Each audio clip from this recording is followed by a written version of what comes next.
Welcome everybody to Florence, Alabama and Brawley Municipal Stadium, where today the Division II football champion is going to be crowned. The faithful from number 1 Grand Valley State in Michigan and number 2 Northwest Missouri State have made the trip to see this one played out on the field. Bearcats running back Xavier Oman carries the load for Northwest Missouri State, while quarterback Cullen Finnerty fuels the Lakers' high-powered offensive machine. Northwest Missouri State and Grand Valley State played for this title last year. Today, one word rings in the air: rematch. A year ago, Northwest Missouri State and Grand Valley State battled to the very last play. Down 4 points, and their last chance, the Bearcats came painfully close. 4 yards separated them from a championship. 4 yards between elation and agony.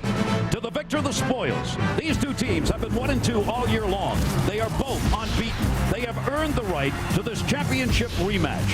One plays for a dynasty, one plays for redemption, and they both play for a championship. 1 and number 2. That is the way it has been all year for these two teams. Hello, everybody. I'm Gary Thorne. Andre Ware joins me here. Todd Harris will be joining us on the field later on.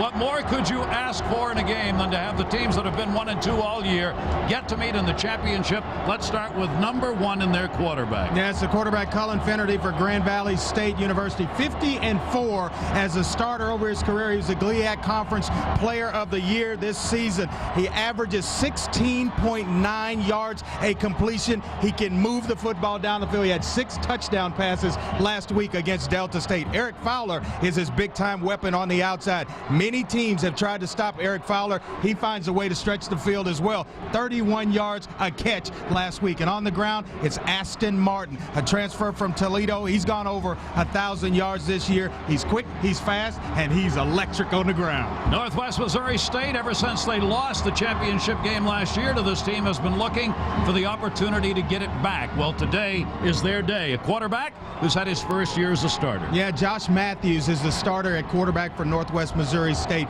Last year, he pretty much sat the whole season, didn't see a lot of time, but he's accurate, he's got a quick release, and he executes this offense very well. Led this football team back to this point in the season, and he's looking to cap it with a win today. He's got an outstanding runner, Xavier Oman. Over 4,000 yards for his career rushing, 54 touchdowns to go with it. He is the glue that holds this Northwest Missouri State offense together. Muscle Shoals is just down the road. There have been a lot of great hits from blues to rock and roll here. This is the land of the rising sun. Son Phillips, who was born here. You want some great music? Stay right there, because these kids are going to rock and roll.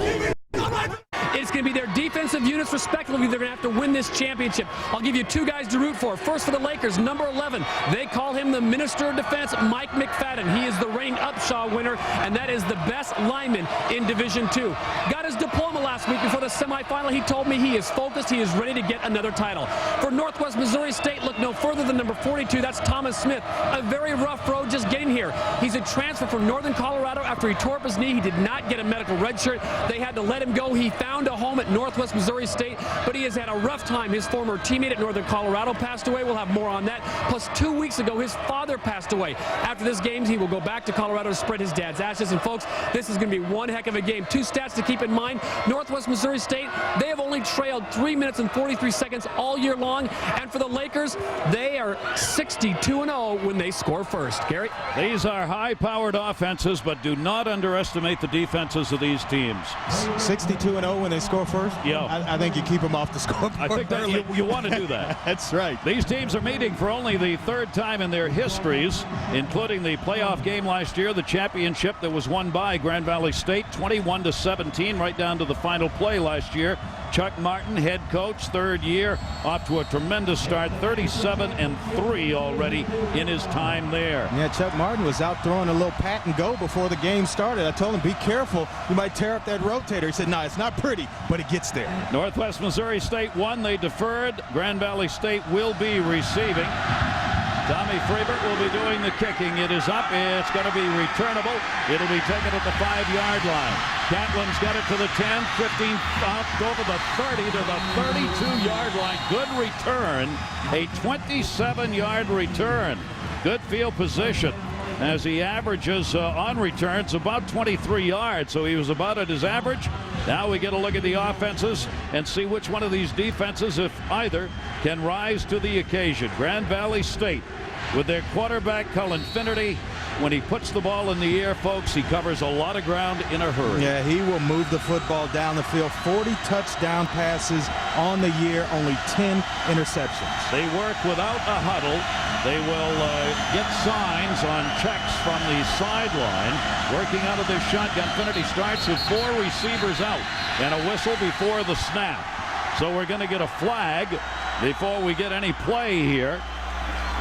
A lot of experience in the officials working this game. They are from the North Central Conference. On the offense, number 1, 5-yard penalty, remains first down.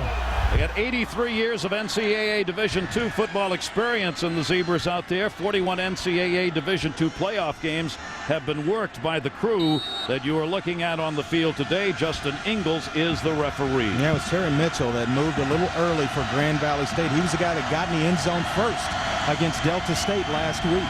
First down and 15. Finnerty will be standing back near his own 21-yard line when he gets the snap.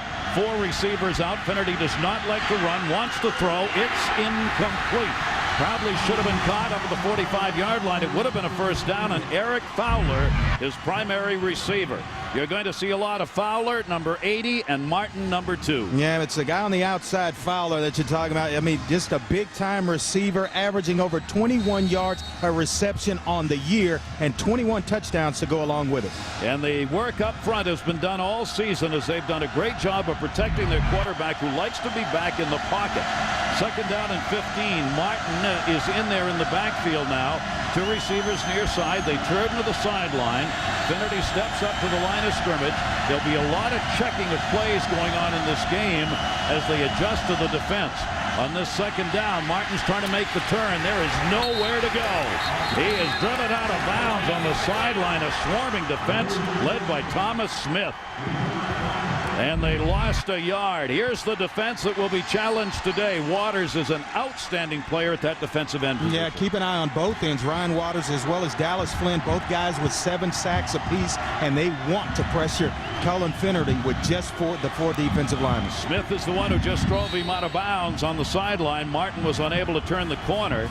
And their secondary, there'll be so many passes out there. Both Calvert and Clayton, outstanding coverage on the year. It is going to be a 3rd down and 16. They only convert 39% of their 3rd down chances during the year. Not much better in the playoffs. Looking, big rush, turns. Finnerty's got some room. Carries 30, 35, and not enough for the first down and a big hit. He gets up to the 37 where Brandon Clayton, a walk-on, came up from the secondary, needed 16, he got 11. Yeah, defensive coordinator Scott Boswick, this is his plan so far, coming good for Northwest Missouri State. Get some pressure with just the front 4 guys and force Cullen Finnerty to move and make plays with his legs. They feel like he's not as accurate a passer when they've got him moving around or when he's breaking the pocket and having to throw on the run. Boy, this doesn't happen very often when Grand Valley State goes 3 and out on their offense. In to do the kicking will be Treble. He'll be standing back at his own 25. Big rush. Gets a booming kick to Wright. He'll take it at the 31, 40-yard line. Wright gets spun around, hit from behind, and brings it back to the 40-yard line. So a 31-yard kick. A 9-yard return, and that'll give good field position to Northwest Missouri State to start their first drive. And we'll see Josh Matthews, who had to earn the job to be the quarterback for this Northwest Missouri State team this year. He had to battle it out in camp, earned the right, and he has been their starter all season long. Yeah, he's got good size, a nice, quick, accurate release, and has a good understanding of what they want to do offensively, and really gets people lined up, and the football comes out extremely fast. He's been 71% in the completion department over the last 5 games, and he starts out over midfield with a completion and a first down. 48-yard line. That is Abe Quad, a sophomore receiver, for a 13-yard 7-yard gain. He was supposed to be a backup, but he started. Here's the offense. Oman in that backfield is a tremendous runner, and we'll keep an eye on Peterson at tight end. Yeah, and there's another receiver that's not there, E.J. Faulkner. He may be the fastest guy on the team. A good offensive line. They provide a nice pocket for Matthews. Over the 40, 35, and a big carry inside the 30-yard line. Larkins on the hit. And an 18-yard gain, and there is their leading ground gainer. Oman coming out of the backfield. This defense, they've got to both play the pass and that running game. Yeah, Mike McFadden, he's a man inside for Grand Valley State. He'll make a lot of plays. You'll hear his name a lot during this ball game. Northwest Missouri State in a good first drive here. Matthews turns to the sideline. He's calling a check. He's got 4 receivers with Oman in the backfield. Oman on the carry, breaks away, and he'll take it down to the 22-yard line. Shy of a first down, Brandon Carr moved in and put the hit on. These linebackers are going to see a lot of that running back. Yeah, Anthony Adams is a tremendous athlete. Double A is what they nickname him. He's the playmaker among the linebackers. And some tackles are going to have to be made by the secondary. Brandon Carr, we've already seen in on 2. Every guy back there will be challenged. Northwest Missouri State, they will throw it around about as much as Grand Valley State. 39 yards in 3 plays so far, bringing up this second down and 2. Oman, they fake to him, they go to the end zone. It is intercepted! Intercepted in the end zone and down by Bill Brecken, the junior cornerback, and that will end Northwest Missouri State's offensive drive. There's a huge play early. Yeah, he had his receiver, Kendall Wright, early, but the timing of it gives Bill Brecken a chance to break. Right now, the football should be in the air and inside. It gives the corner a chance to fall back, recover, and all of a sudden, Grand Valley State, big turnover in this football game. As well, Gary, when they get those turnovers, look for them to try to make a big play going over the top. That is the first interception Brecken has had. It is only the 7th interception thrown by Joth Matthews all season long. So mark that one down. Big play early. Grand Valley State in white. They will get the football back at the 20-yard line, 1st and 10. Finnerty will go under center and slot it to the near side. They'll try and run it to the strong side, and that's not going to work. No, not against this defense. They are excellent against the run, only giving up 71 yards a game. And they played Bloomsburg last week, was a predominantly running football team. Shut them down. I mean, really couldn't run the football, and then it was just total dominance by this Northwest Missouri State defense throughout that ball game. In the playoffs, in the 3 games Missouri State has had in the playoffs, they have given up on average 57 yards rushing. That's amazing. That's against the best teams. It is a 2nd down and 10. You got to believe Grand Valley State's going to have to put the football in the air, and with Cullen Finnerty, who can do that, look for it to happen right now. They've got 1 in the backfield, 2 receivers set wide side, and he doesn't like the set. He wants a timeout. Yeah, taking a lot of time and giving a bunch of different looks defensively. Actually confusing Cullen Finnerty. These are 2 undefeated teams, both 14-0, ranked 1 and 2 in Division II in a championship matchup. During the year of a million dreams.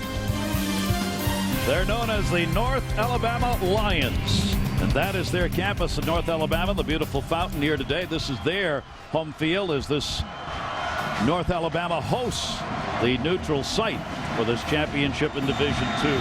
Keep in mind, Grand Valley State comes into this with a 27-game win streak. It has been a long time between losses for the team out there in white. 2nd down and 10. They use their timeout, put 3 receivers to the other side. Finnerty looking downfield on the fly, overthrows. He does not like the throw on the run. Yeah, well, and that's what when we talked to Scott Boswick, the defensive coordinator, that was one of the keys to the game for him defensively. Get Cullen Finnerty to move just a little bit. And right here is a designed short roll, but with timing, it makes him hold it just a little bit longer than he wants to. The comfort level a little bit early in this football game, just not quite there for Cullen Finnerty. And there you see Scott Boswick, who is the defensive coach, sending out the signals there. Now keep an eye on that red hat. We got a little story behind the red hat of Scott Boswick. Already a 3rd down and 10. They did not convert their first 3rd down chance in this game. Finnerty in the pocket, throws over the middle, and he's way off the mark at midfield. So for Cullen Finnerty, who was #1 in pass efficiency in Division II, not a good start in the air. Yeah, and it's a rarity for Grand Valley State to go 2 possessions and not have a first down. And I'll tell you what, right now the plan defensively by Scott Bostwick is working to perfection. Get pass rush with just the front 4 guys, and you can keep some extra bodies in the secondary, and it's working right now the way it was designed. Justin Trumbull will come on to do the kicking. First punt went 31 yards. Kendall Wright, low snap, gets the kickoff. Wright is back near midfield. That's where he will take it at the 49 and is going to lose yardage. Great coverage all the way back to the 45-yard line. That's where your special teams make a difference. LaRon Council out of Kansas City, Missouri. It was a 31-yard punt, but they lost 4 on the return. The Division II championship game has been played for 34 years. When we come back, we'll take a look at what could be the greatest of them all, a 4-overtime classic. The Division II Championship, 99, Carson Newman, Northwest Missouri State, 4 overtimes. J.R. Hill, 7-yard TD pass. J.R. Hill, 34-yard touchdown pass, a 2-point conversion would follow. 3rd overtime. Antoine Oliver into the end zone on the run. Tony Mills, 15 yards on the reverse. 4th overtime. J.R. Hill, 13-yard pass. What a game. Northwest Missouri State won it 58-52 in 4 overtimes. And Coach Churchman, where's the ring? You see it there. Well, that 99 team's victory in the national championship. They've got 2 championships to their credit, 98 and 99, and they've got the football here. Dumped on a screen over the middle and incomplete. Not sure where that was going. Matt Beatty looked as though he was going to be able to haul that one in on the interception and just missed it. Yeah, trying to go to Xavier Oman in the middle of the field on a middle screen, get that set up, and you float them too high in the middle, and usually they're going the opposite direction. Both these teams like to go in a hurry. No, they're not checking to see what time it is. Everybody's got their little play envelope on, and they're all looking down at it, and it's not working. They can't read it. You know, one thing I think's happening here, Andre, both of these offenses, when we talked to them this week, said we're going to try to adjust to the defenses because both respect the other defenses so much. There may be so much adjustments going on here that they are really out of sync on both sides of the football offensively. I think you're absolutely right. And you look at what Northwest Missouri State has done defensively, it has just been jaw-dropping to the way they've stopped or slowed down this Grand Valley State offense. But in a rematch, it usually favors the team that lost the football game the first time because they're the ones that will go back, look at the film, make all the adjustments. If you're the winner, you're thinking, well, we're just going to do what we did the first game. And plus, there's a motivation for Northwest Missouri State having lost in this football game on the 4-yard line going in last season. And obviously that was their last loss. Catch the NCAA Division III football championship ESPN today as 2 14-0 teams take the field there too in the Amos Alonzo Stag Bowl. Wisconsin Whitewater takes on Mount Union Purple Raiders. The 9th Stag Bowl appearance in 11 seasons for him. NCAA Division III football championship on ESPN, presented by Enterprise Rent-A-Car today at 4. Well, there's a team that lives in the championship game as well every year, Mount Union. 2nd down and 10 in green, Northwest Missouri State. The Bearcats, they are at their own 45-yard line for this 2nd down. And they try and go up the middle, and both of these teams are finding there's not much room. That is Oman on the carry, and McGuckin, Jacob McGuckin, a freshman who plays safety, moved in to help put the hit on along with Matt Beatty. Yeah, Matt Beatty, the center of that Grand Valley State defense, but a lot of white jerseys around the football and around the line of scrimmage. They walk up, they show man coverage, they back out and go to zone. Just a lot of different looks. On the fly, downfield, that is overthrown, incomplete. And Josh Matthews going for Mike Peterson, the tight end, incomplete. These defenses early on are holding up. I think if you're both teams, you kind of got to stay patient offensively. You're going to see here like a nice little short roll by Josh Matthews, trying to go to the corner route, and a nice job by Bill Brecken of fading back and taking away the corner route. But you got to stay patient. Now it's a deal where the defenses are playing well. Stay patient on offense and not make a big play or give the defense a big play by trying to force the football. Kyle Johnson, a junior kicker, averaging 32 yards a punt, has come on to do the kicking for Northwest Missouri State. Mark Catlin will be standing back for Grand Valley. Catlin's back inside his own 20. That's a big booming kick at the 10-yard line. He didn't want to signal fair catch, and he just barely did. But he gave a little wave of the arm there. That's a great 46-yard punt, and there was no return. More offense or defense when we come back. Chuck Martin wears it. They love it. No score here. Let's get on to Todd Harris.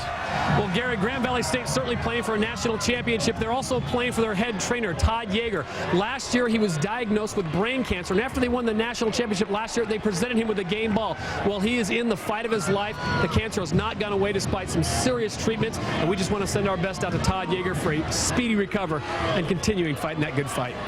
And he loves being here around this team. It is a sanctuary for him, and we certainly do wish him well. We have had 4 possessions so far in this game, a combined 48 yards by 2 of the most explosive offenses in all of college football. Well, we talked a lot about the offenses, but defensive guys are saying, hey, what about us? You know, we're on this field too. All right, Grand Valley State in white, they've got it. They are the #1 ranked team in Division II. Again, another checkoff, Colin Finnerty, who finished second in the voting, the awards last night for the #1 player in Division II, the Harland Hill Award. He was second. He's going to carry, and he doesn't like to do this. He will take the ball up to about the 16-yard line. That is Terry Bilbro, who moves in and puts the hit on. He is their second leading carrier on the season, but given any kind of a choice, he does not want to carry the football. Yeah, it's a formation in which they'll go three wide receivers to the wide side of the field, and they'll try to isolate Eric Fowler one-on-one. If they get that isolation one-on-one, they will throw the route to Eric Fowler. If not, that's when they like to roll Colin Finnerty to the wide side, coming this way on a quarterback. Just a nice little sweep with a quarterback. They got a second down and 4 down. Linebackers in the gaps. That's going to be all the way back to the 1-yard line. Wow, a missed snap. Finnerty will ultimately go back and find it. It's going to cost them 15 yards. Well, I'm telling you, we did this game last week where Grand Valley State annihilated Delta. This is 180 degrees the other direction right now. Yeah, he's trying to change the play based on the look of the defense, and they're showing a lot of different looks. And Billy Einzart, the center, didn't quite catch that Colin Finnerty was trying to change the play, thought maybe he was still in the snap count, but taking a little bit long. He snapped the football. Now, Grand Valley State in a deep, deep hole on their own end of the field. Did you look into those eyes? Those were the eyes of a guy going, what's going on here? Really? I'll tell you what. Really? He's going, what the heck is happening here?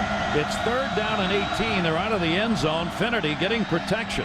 Gonna throw the bomb all the way down to the 40. Little push and shove. It is incomplete at the 45-yard line. That's one where you almost hope as a coach that he doesn't catch it, because you know you're going to get better field position from the punt than you would if he does indeed intercept the football. So just go up, knock that one down, give it an effort. But you really don't want to come down with that one, because you're going to get some excellent field position. It looks like Kendall Wright will field this football at about his own 40. Had the interception occurred, it would have been back around maybe just inside the 50. So a combined as a at both quarterbacks, 1 out of 8 in this football. Now, block kicks last week, a couple of them. The rush is on, gets the kick off, but had to do it in a hurry. It'll take a bounce to the sideline and go out of bounds at the 35-yard line. So Northwest Missouri State is going to have great field position after that 33-yard kick. Now, the trouble last week, and about the only problem Grand Valley State had, was this. Against Delta State, they had one blocked in the end zone for a touchdown. Big rush. They came again later in the game, blocked another one that ended up being a safety.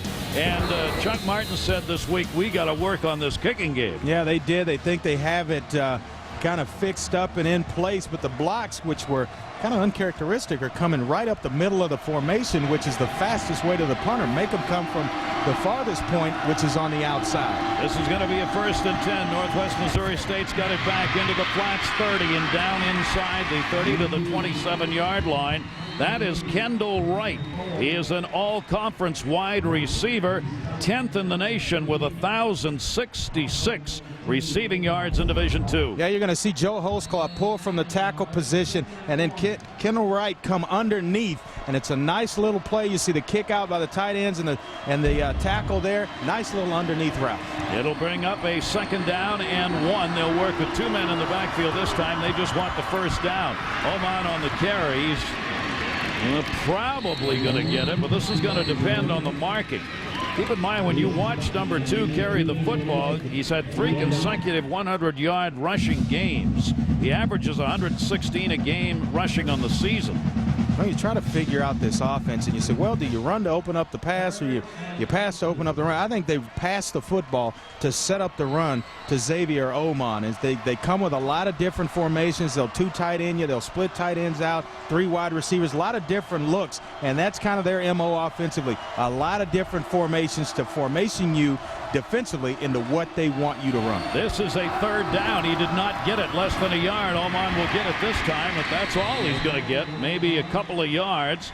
McGunkin moved in, the safety, only a freshman at 6'2", 215. Yeah, Xavier Oman, the running back for Northwest Missouri State, good size, 6 foot, 215 pounds, a thick running back. Was down talking to him a little bit before the game, and he's got great size. When he gets pointed downhill, he can really punish a defense, especially on this level with that size, and he's got pretty good speed to go along with it. 1st down and 10, Northwest Missouri State. We are in a scoreless 1st quarter where the defenses have dominated 2 of the best offensive teams in the land. That's going to be incomplete at the 25. Did he hear footsteps? That is E.J. Faulkner, and we were talking about their fastest player on this team. Yeah, he is a guy. They like to get him the football in space, but took a little peek right here. A little bit too early. You'll see the eyes right there looking down the field just enough to take your eyes off the football where you can't come up with a reception. He is their 2nd leading receiver behind Kendall Wright on the season.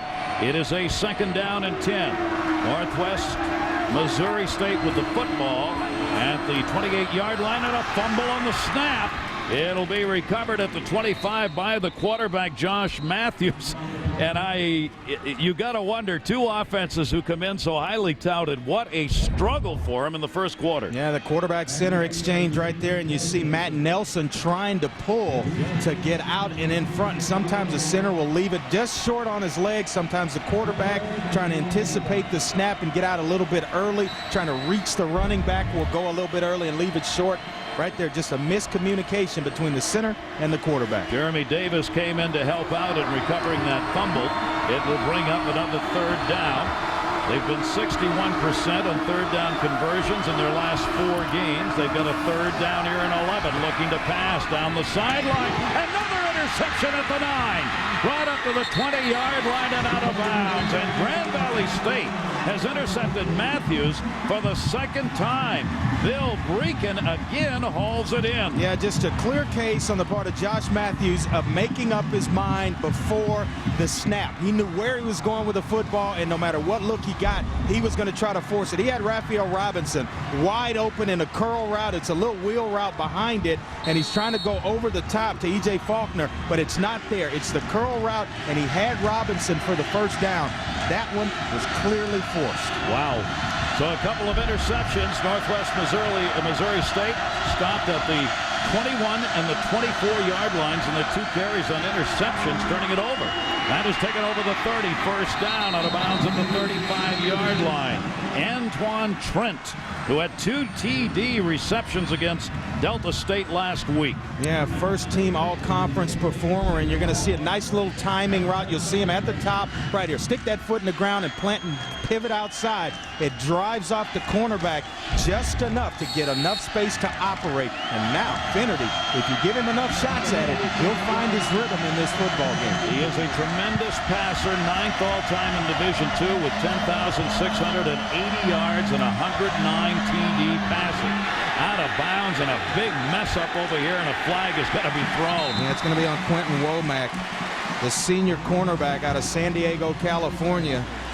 He got all over Antoine Trent. Yeah, they got tangled up along that sideline. It was pretty good coverage, and then the ball's thrown, and once the ball's in the air, you can't bump, and you get 5 yards down the field. You got to get those hands off of him as well. And we ought to talk about that, Andre, because for Northwest Missouri State, defense, number 1, it's a 10-yard penalty from the line of scrimmage. automatic first down. To stop Grand Valley, one of the things they want to do is meet these receivers at the line of scrimmage. Yeah, they wanted to be physical up front. That's the thing they felt like no one did to Eric Fowler as well as Antoine Trent. Is that, you know, everybody fears the speed so much they back off and try to keep them in front of them. We want to be physical, attack them at the line of scrimmage, get some hands on them, make them fight, and disrupt some timing and give our defensive line as well time to get to the quarterback. And that will force Finnerty to have to move those feet, which he doesn't like to do when he's passing. He'd rather be in that pocket.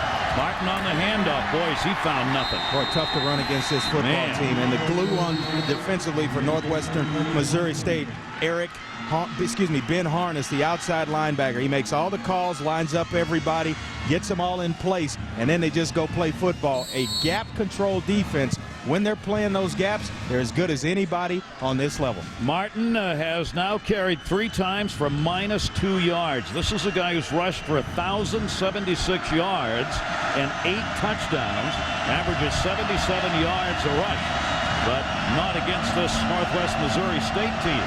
A second down and the 11. Second and 11 with the ball at the 46-yard line. They fake up the middle. Martin, the short man, open. Finnerty doesn't want to go there. Near side, 40-yard line, and a big gain and a first down. Looking for the tight ends coming out. Sean Stevens, who is generally a guard and wears 68, starts as a receiver tight end and wears 88. Yeah, this is just experience and leadership right here from the quarterback position. Finnerty never took his eyes off down the field and was flushed out of the pocket, but he somehow finds Sean Stevens sitting down along the sideline.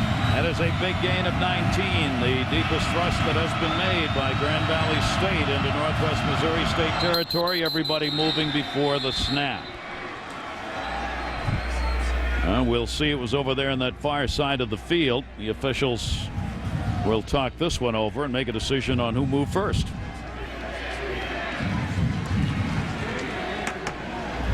We're talking about an offense for Grand Valley that averages 37 points a game, and for Northwest Missouri State averages 35. Offsides. Defense, number 98. 98 is in the neutral zone. At this time, 58 reacts. Offsides. 5-yard penalty. First down. Now, this is what I like to call a free down, because you got first down and 5, and it's time to maybe go down the field with the football. You're going to watch how they're going to formation Northwest Missouri State, and the inside receiver, Terry Mitchell, is going to have that corner route and a smash route underneath. Based on coverage, there's nobody lined up over him, and a lot of room to throw the football out to the left side of the field. Grand Valley's first time into Northwest Missouri State territory. They've got this first down and only 5 to go, so that's why Andre's saying you got a free one here. Out of that gun, he's looking over the middle. Man open, incomplete, and almost intercepted inside the 10-yard line. Eric Fowler, his favorite receiver, and Womack and Fowler are meeting up out there, and it was Womack who almost intercepted. Yeah, Eric Fowler can't seem to get a handle on things. Nice little timed post route, 7 steps, and then the ball's in the air. You turn, and it's there. Just got to locate it and come down with the football. Get your hands on it.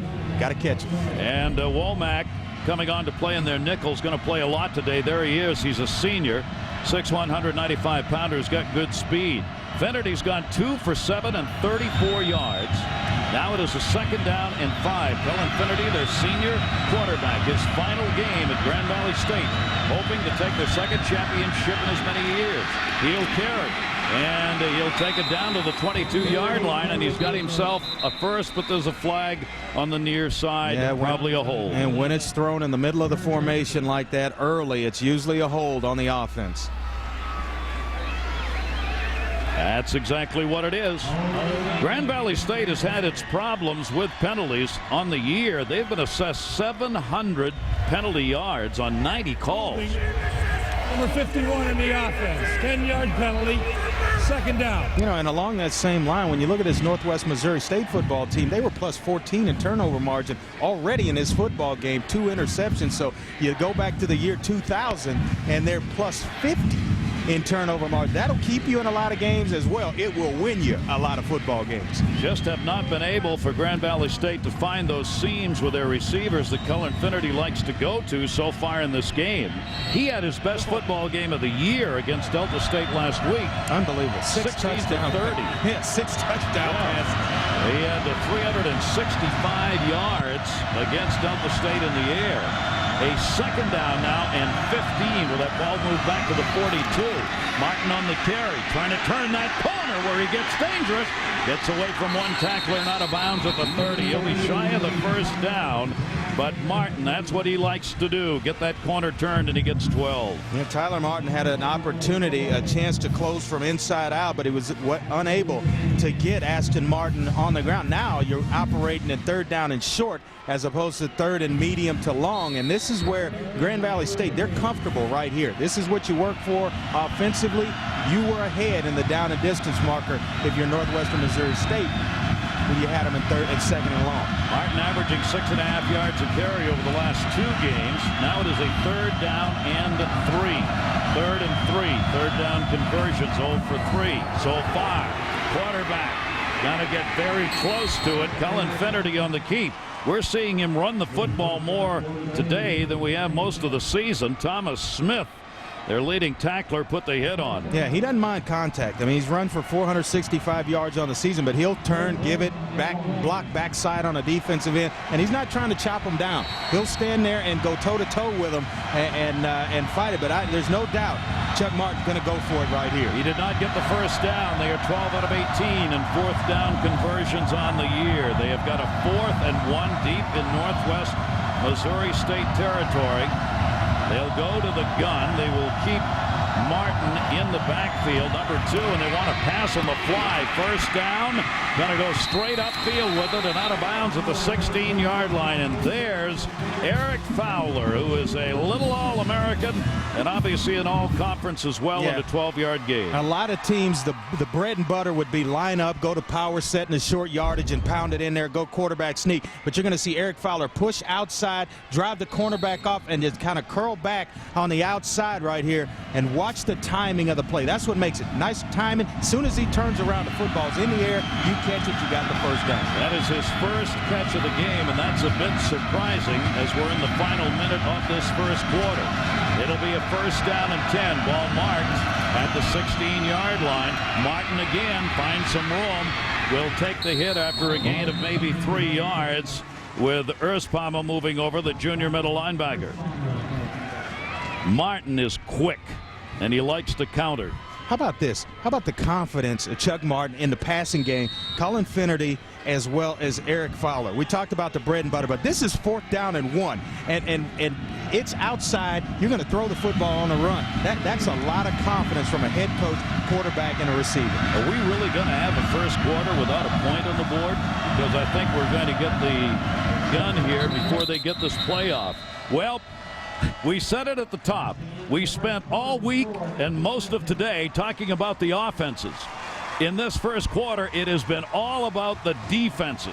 These 2 high-powered offenses in this Division II championship game have been held to a grand total of 113 total yards.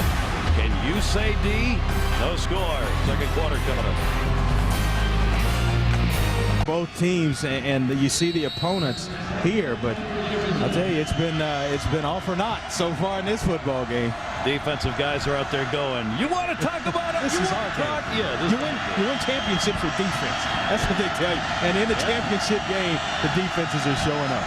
It is a second down and a 7. For Grand Valley State, the last 23 times in the red zone, they've had 22 TDs. They are in the red zone now. The pump, the look into the end zone, an alley-oop bump, and there'll be no flag. That ball couldn't have been caught anyway as it ends up out of the end zone, and it's going to bring up another third down. Well, he wanted to go to Antoine Trent and had to double clutch the football because all of a sudden it was Ben Harness who flashed in front of him, and it was getting ready to be an interception for Cullen Finnerty, and he kind of regathered himself and threw this one out of the back of the end zone. But boy, had he gone in there to Antoine Trent originally, he may have been looking at Northwest flying down the field the other direction. We haven't had we've had 1 third down conversion, none for Grand Valley. 0 for 4, caught in the pocket again, throws it way away from anybody as he got hit. Finnerty got hit as he let the football go. What a tough day this has been for this great quarterback as he's 3 for 10 to start the football game. Yeah, they try to short roll him again, and it's Ben Harness, the player we're going to talk about an awful lot defensively for Northwest Missouri State, makes him pull up and get the football out early. He is lucky he didn't take a sack there because Harness was coming full speed around the edge. A 30-yard field goal attempt. Todd Carter's 8 out of 9 when it's under 40 yards. 9 for 12 overall. The kick is up, and it is good. On these two teams, the kickers don't get a lot of mention because so many points are rolled up in blowouts. Well, they may get some mention in this game because the first score here is a field goal. Grand Valley State gets the lead, and you can see Chuck Martin, their head coach, over there talking to his offensive folks. They are 62-0 when they score first, going back to 2000. Yeah, but it's a small win for Northwest Missouri State, just giving up that field goal. The last 23 trips that Grand Valley State had into the red zone, they've scored 22 touchdowns. They are 89% in the red zone on the season. So you look at it, keep them from scoring touchdowns, you got a chance to get yourself back in the game pretty quick. See if these offenses can open up now. The kick will be back into the end zone and through the end zone. So they'll bring it out to the 20 for the 1st and 10. No run back there. So the field goal was set up on an 11-play drive that went 67 yards. And then the three-pointer put up.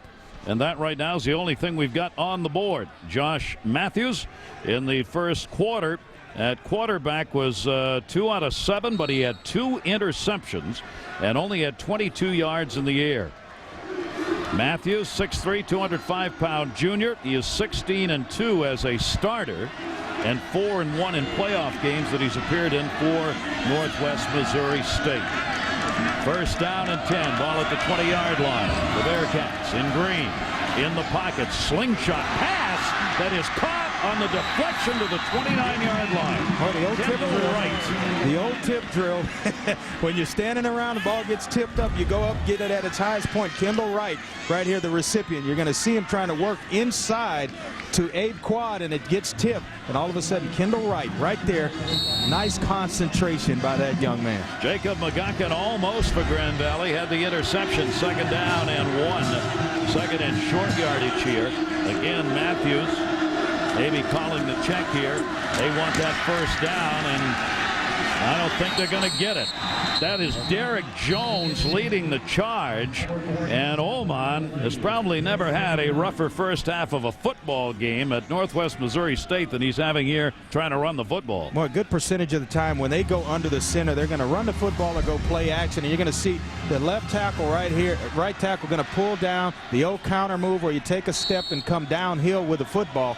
Right here, you see the pull by Joe Holtzclaw, just enough to get the first down. Giving the first down, 1st and 10. Go to the air, little look in the flats. It is caught, and not much room after.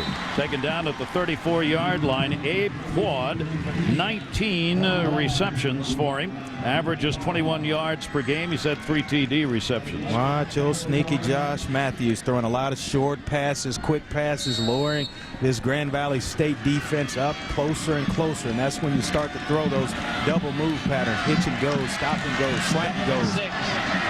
Somehow to gain some yardage and get it going. It brings up a 2nd down and 5 for Northwest Missouri State. They bring the man in motion. That's right to the near side.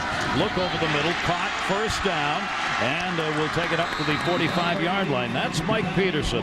A big tight end at 245, 6'3". Gets his 36th catch of the year. Beatty on the tackle. What a good job by Mike Peterson showing the numbers to his quarterback. But you see here, entering today's game, Northwest Missouri State has only trailed 3 minutes, 43 seconds the entire season coming into this ball game. So that is outstanding. That may get eclipsed on this drive. Let's see how they react being down 3-0 to Grand Valley. Yeah, it's a whole different ball game. These two powerhouses meet. The handoff is straight ahead, and a spin move is going to take it over midfield and down to the 45-yard line. Buster Larkins finally moved in and put the hit on Oman, who found some room for a 10-yard gain. Let me tell you something. This is a guy, Xavier Oman, I feel like can play on the next level. He's got the size, 6 feet. He's got the weight, 215 pounds. He's got speed and quickness, and he runs tough. And a lot of guys, you say, well, where's losing his mind up there in the booth? No, this is a football player right here. He catches the ball well. He's going to have a chance to move on and make somebody's team on the next level. 7 carries, 38 yards for Oman today, and their coach told us yesterday we've got to get him the football. Big rush into the flats. It is caught, not enough for a first down. It will be a 9-yard gain for Kendall Wright on the sideline route. Let's get down to Todd Harris. Todd. Well, Gary, you and Andre talking about just how tough Xavier Oman is. Playing football has been therapy for the Bearcats' leading rusher. He lost his brother Demetrius in a car accident back in 1994. The grief was too much for his other brother Effion, who committed suicide in 2000. With all this weight on him, he wanted to do something to honor his brothers. Afraid of needles, he did not want to go the tattoo route, so the former number 33 now wearing number 2 for his 2 lost brothers, and he's got another big run. He will take that one down to the 26-yard line before he's brought down. That'll be enough for a first down, a gain of 10. And you talk about tough. He started this season a couple of games in. He broke his ribs and is able to bounce back from that. And he's 100% healthy now. You see him when he gets going downhill. Look at the shiftiness in the hole, making guys miss, and then there carrying, dragging guys defensively. Tough inside runner. He's had only a couple of fumbles in over 800 rushing attempts. He just does not give up the football. There's what he's done on the season with 21 touchdowns, and he's finally picked it up here now as Northwest Missouri State's got a good drive going. They hand it near side on the option pass. Man open at the goal line. It is caught. Touchdown! Great play by Raphael Robinson. Robinson on the reception for 26 yards from Kendall Wright. He just basically climbed the ladder and took the football away from Ben Braken, the defensive back to that side. As well, they had safety help over the top. And Robinson, 6'2", 205. You're going to see it here. The handoff, and then the nice little pass right here. Buy yourself some time, allow the receiver to get down the field. Maybe a little bit too much air under the football based on coverage, but I'm going to climb the ladder and make a play, and that's what Raphael Robinson does right there, Gary. Wright was 0 for 1 in the passing department before that one, which goes for the touchdown. Point after kick is up by Tommy Freebert. It is good. So they trail for only 3:43 all year coming in. They didn't trail long, did they? They did not trail long. Northwest Missouri State, 80 yards, 8 plays, and they get the touchdown pass on the option to take the lead, 7-3. Sadly, many deserving. Great to have you with us here on this beautiful day in Florence. There's the drive. Took 3:26. That's all Northwest Missouri State trailed here for the moment in this game. 21st consecutive time this Division II championship is being held here in Florence. It is the 34th Division II championship game ever. And the number 1 and 2 teams going at it. Both of these clubs come in 14-0. They have been number 1 and 2 all year. Division II, Grand Valley State 1, Northwest Missouri State 2. That's good, man. 8 plays, 80 yards, 10 yards a pop. That's a great drive. This one is going to be handled back at the 7-yard line. Blake Smolin gets away and gets it up to the 30-yard line. Nice return on that kick. That's a 22-yard return. The average is 21. Troy Matthews out of Omaha put the tackle on. Oh, now it's back squarely on the shoulders of Cullen Finnerty. What do? You got to go answer some points. You were up 3-0, little lead for not very long, and now you find yourself trailing in this football game. You got to go out and keep your guys motivated. A lot of time left. Take your time. Don't try to force anything. Just move the football down the field with positive plays. Only 1 reception each for those 2 primary receivers of Cullen Finnerty, and he'll spread the ball around. They have 7 or 8 guys who receive the football in the flats at the 40-yard line. That one's going to be incomplete. Maybe catchable. Antoine Trent had to go up to get it, and he had Brandon Clayton, who's had a very fine first half on the defensive side of the football for Northwest Missouri State. There is Clayton. He's a walk-on cornerback who's been involved in about 3 tackles and a couple of breakups. And an injury down on the field. Joe Wolscheid, their right guard, the junior, is being attended to. These guys, especially if they are seniors, he is not, he's a junior, but you don't want to come out of any game but a championship game You've got to have something like that happen in order to come out of the football game. Yeah, and it's going to be Sean Stevens. You talked about him. He wears 68, and they put him in 88, and he goes to tight end. But he's a guy, he's played 4 positions along that offensive line with the exception of center, but he's a team's long snapper. So he does it all. Tight end, guard, tackle, long snap. I can do everything and snap the football to the quarterback. He's going to continue to wear 88 here as he comes into the football game. He's looking over to the sideline, I think, trying to figure out exactly where they want him to play. And I have tight end still. He is lining up that way. So there's 88. They'll just use a couple of tight ends as they replace that right guard. On a 2nd down and 10. Again, getting him to roll near side. Looking up the middle, nowhere to go. Gets away to the 30, 35, and is taken down at the 37-yard line. And a good play by Diaz Calvert, because if he doesn't make that tackle, he's gone. Yeah, he's blocked 5 kicks this season, so they love him on special teams. But you see the speed right there, the closing speed to get to Cullen Finnerty before he's able to pick up the 1st down and force this 3rd down situation for Grand Valley State. And Finnerty now has 4 rushes for 26 yards. It brings up yet another 3rd down situation. They are 0 for 5 in this game in 3rd down conversion. Finnerty rolling near side. He'll get a 1st down here at midfield and a little bit more as he takes it down to the 48-yard line. Eric Fowler. I kind of felt like early in this football game, both teams showing a little bit too much respect for one another. Well, guess what? On 3rd down, you see the cushion right there. If you're Brandon Clayton, too much respect for Eric Fowler, especially on 3rd down. Come up, get physical, play him a little bit, make him beat you with a route, as opposed to just giving up the 1st down yardage with a cushion off the pre-snap. Northwest Missouri State now with a player down. Brandon Clayton, I believe, who was in there on the coverage, is being attended to after that reception by Eric Fowler was good for 16 yards and a 1st down. Yeah, we talked about him a little bit. A former walk-on. He dislocated his kneecap his senior year in high school. No one really recruited him.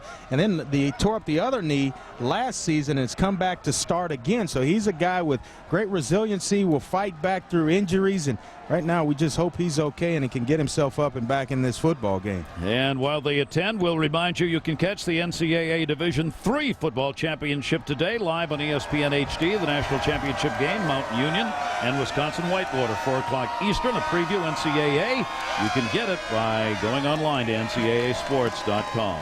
NCAAsports.com is the official online home for all 88 NCAA championships. That's always a good sight when you see him get up. He's able to walk himself off the field. Hopefully he'll be back.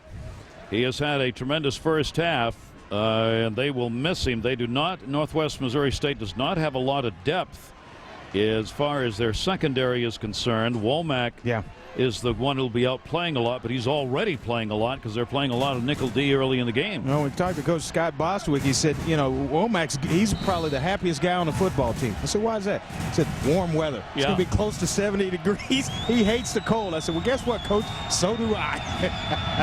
We're going to get Curtis LaFleur coming on to play out of Omaha, the cornerback position now in the replacement. It is a 1st down and a 10. Looking, he was bootlegging that one. He's got to cut back near side, midfield, scrambling, and he will be tackled and taken down at the 47-yard line by Thomas Smith again. Boy, you can see why Smith, number 42, had 82 team-leading tackles, 57 solo. Boy, excellent play fake here. Watch it. See him hide the football on the hip, but an excellent coverage down the field by Northwest Missouri State. They try to run a wheel route and disguise it with play action, and they were on top of it. No one opened down the field, which forces Cullen Finnerty to pull the ball down and run it, and they rally up after he makes some guys miss for a short gain. This defense of Northwest Missouri State, they have 11 times this year held opponents to 300 total yards or less. Finnerty has had to run the football. That's what he wants to do. Complete it up to the 30 and inside it. Out of bounds for the 1st down, Eric Fowler. And we're getting to see their little All-American wide receiver. That's 19 yards. Boy, Diaz Calvert, another big cushion. Look at all of this room right here. Just too much room. And then he's going to take the back pedal to go along with it. All I got to do as a receiver, push you off the football and threaten you deep. You're going to get into your back pedal. Now, I'm going to just check up, catch the football for a 1st down. down. And where are they throwing it? Right where Brandon Clayton had been playing. They're going right at the substitute in the cornerback. LaFleur is the man in there in that cornerback position. It is a first down and 10. Fowler 3 receptions, 47 yards. Colin Finnerty with his team trailing 7-3, looking down the sideline, right back at him. That's going to be incomplete, even though he had a man open. Let's check in with Todd Harris. Well, the report on Joe Wolscheid, not good. It's a sprained left knee right now. They are taking him into the locker room, actually, from therapy. Asked the doctor, can he go again? He said, you know what, we're going to see, but right now, he's not going to be back in the game for a while. Gary. All right, Todd, that is their right guard. So they'll have to make adjustments inside, and probably Sean Stevens, that tight end interior lineman, plays both, will get more action. A second down and 10. And it's actually Drew Burton is back. It can't come in right now at that position, but don't be surprised to see Sean Stevens there. He is a senior. Burton is, who comes in to try and protect. Rushes on from the corners. Again, a lot of room. He'll take that down to the 20-yard line. Turns it back to the 15. And great run. He will be downed after a 14-yard gain at the 14-yard line, and Cullen Finnerty is getting a workout with his legs. Well, you know what? And he's gaining the respect of that offensive line as well. When they see you make plays like this, and not just stepping up, but watch the play at the end of this. He's willing to sacrifice his body in order to pick up that first down. Boy, the offensive linemen, they were going to rush over, pick you up, help you get back to the huddle, and take care of the guy. That earns the respect of your football team as well as the defensive unit, because they're sitting there watching him put his body on the line for his team as well. 41 yards on 6 carries on the ground for Cullen Finnerty. As we are in the second quarter, Division II championship game, a 7-3 edge. North Alabama, neutral field for Grand Valley State and Northwest Missouri State. My zodiac sign, if you believe in all that. All right, driving here is Grand Valley State. Trying to get the lead back. They got the field goal, then gave up the touchdown to Northwest Missouri State. Shuffling players in and out of the defensive lineup here. Big Terrell Bilbro checking himself back in. They just had a timeout, and they're still going to call a check. Cullen Finnerty going up and down the line. He's got 5 receivers available here. Finnerty at his own 25 calls his own number, and he's got room to the 10-yard line. Finnerty will take it down to the 7. And Thomas Smith's on the hit, but Finnerty now has become not only their quarterback, but their leading ground gainer. Yeah, this is a play they like to do. They go 3 to one side, and you have all the receivers on this side, and you've got one-on-one on the backside with Eric Fowler. If they leak a safety or any help to the backside, then they will go ahead and run the sweep with Cullen Finnerty. Now, if you take it and you find that one-on-one matchup, he's got the option to check to a pass and go to Eric Fowler in that one-on-one situation. Cullen Finnerty, you see the numbers. It is a second down and 4. Grand Valley State threatening to get their first touchdown here in the second quarter with 7:43 running. Finnerty, 2 receivers to the nears, 3 now to the near side. Again calls his own number. Again will carry, and Finnerty is down at about the 2-yard line. Yep. So Cullen Finnerty, right, left, give me the ball. Yeah, Miles Burnside just grabs a hold of the redshirt freshman and holds on for dear life. And Finnerty's trying to drag and scratch for every ounce or every yard he can get. But you see him here, just a quarterback sweep. This is a design call to just get him outside the tackle box and up the field. And right there, coming up and stopping him short, Northwest Missouri State. Finnerty has 7 touchdowns on the ground. He averages only 33 yards a game running, generally running only where necessary. Here, he's running because it's what they need. First and goal from the 2-yard line. 2 receivers set, look to the corner, want the alley-oop. It is incomplete. Had a chance on the interception. That is Calvert again on the coverage, and Finnerty got hit again. Antoine Trent, the intended. Well, watch the shot that Cullen Finnerty takes. He holds the ball as long as he can. Boy, look at the shot right there. That is toughness. And he just pops himself up. But trying to go to Antoine Trent on the outside, and a good job by Diaz Calvert in coverage. Don't knock that one down, son. Pick that one off and take it back to the house. All right. This is going to be a second down and goal, the 11th play of this drive. Finnerty taking a look to the sideline. Linebackers jogging in and out of those holes for Northwest Missouri State. Finnerty, quick lob, end zone, touchdown! And they get their first TD. Eric Fowler on the reception, his 22nd touchdown of the year. I want to know something. How does a guy like Eric Fowler end up uncovered? The play before, they were late getting out there. But look at this. This is their top receiver in the country. This is the protection or the coverage, and nobody's there. You don't press him. You don't have anybody over the top. Get somebody over him. If I'm the quarterback, first thing you're looking for is the uncovered guy down in the red zone or inside the 5, and they give it to you. See the coach is there. Where were you? Just missed the coverage on that one. No question about it. 70 yards on 11 plays. Finnerty led that drive with 33 yards running and 37 yards passing. So that's all 70 yards. Total yardage. Your quarterback's involved in all of it. The kick is up, and it is good. So they are on the board with the TD. Todd Carter coming on for the extra point. This is Cullen Finnerty launching yet another one, as he's done through his great 4-year career as a starter.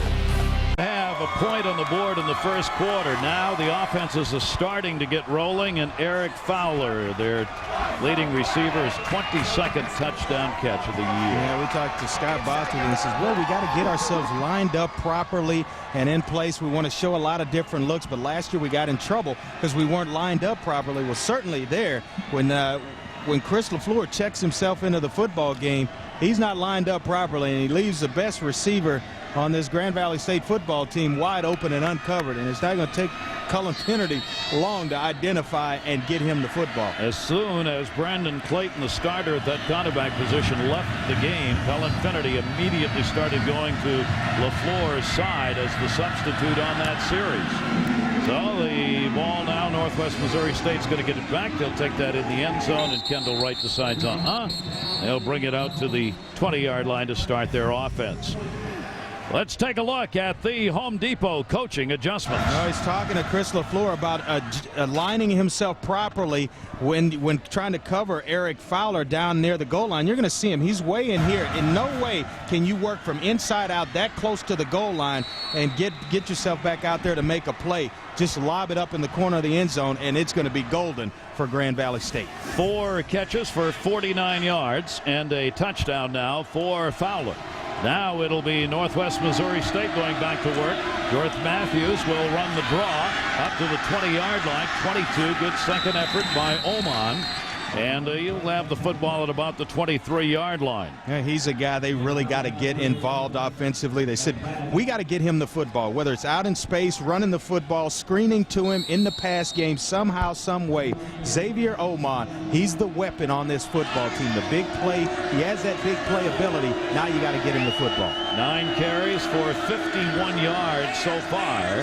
First 3 ended up with a -2, so he's picking it up. There he is again. Oman comes to the near side. Boy, he can break some tackles. He'll be up to the 31-yard line before Ryan Gaydosh can bring him down. Well, you watch him on film in last week's game against Bloomsburg. He's dragging guys down the sideline. They're holding on to his jersey, and he's giving them a good drag for about 5 yards. Tough, physical runner, has speed to go along with it, and you see it right there. 5.8 yards per carry. He averaged 4.5 on the season coming in with 21 touchdowns to go along with it. He is an outstanding running back, and obviously you can see why they said a primary concern of their offense was to get the football to him. Oman will be the screen. Not going to go to him, though. Slingshot that one up to the 48-yard line. Wow, that is Raphael Robinson for a 17-yard gain.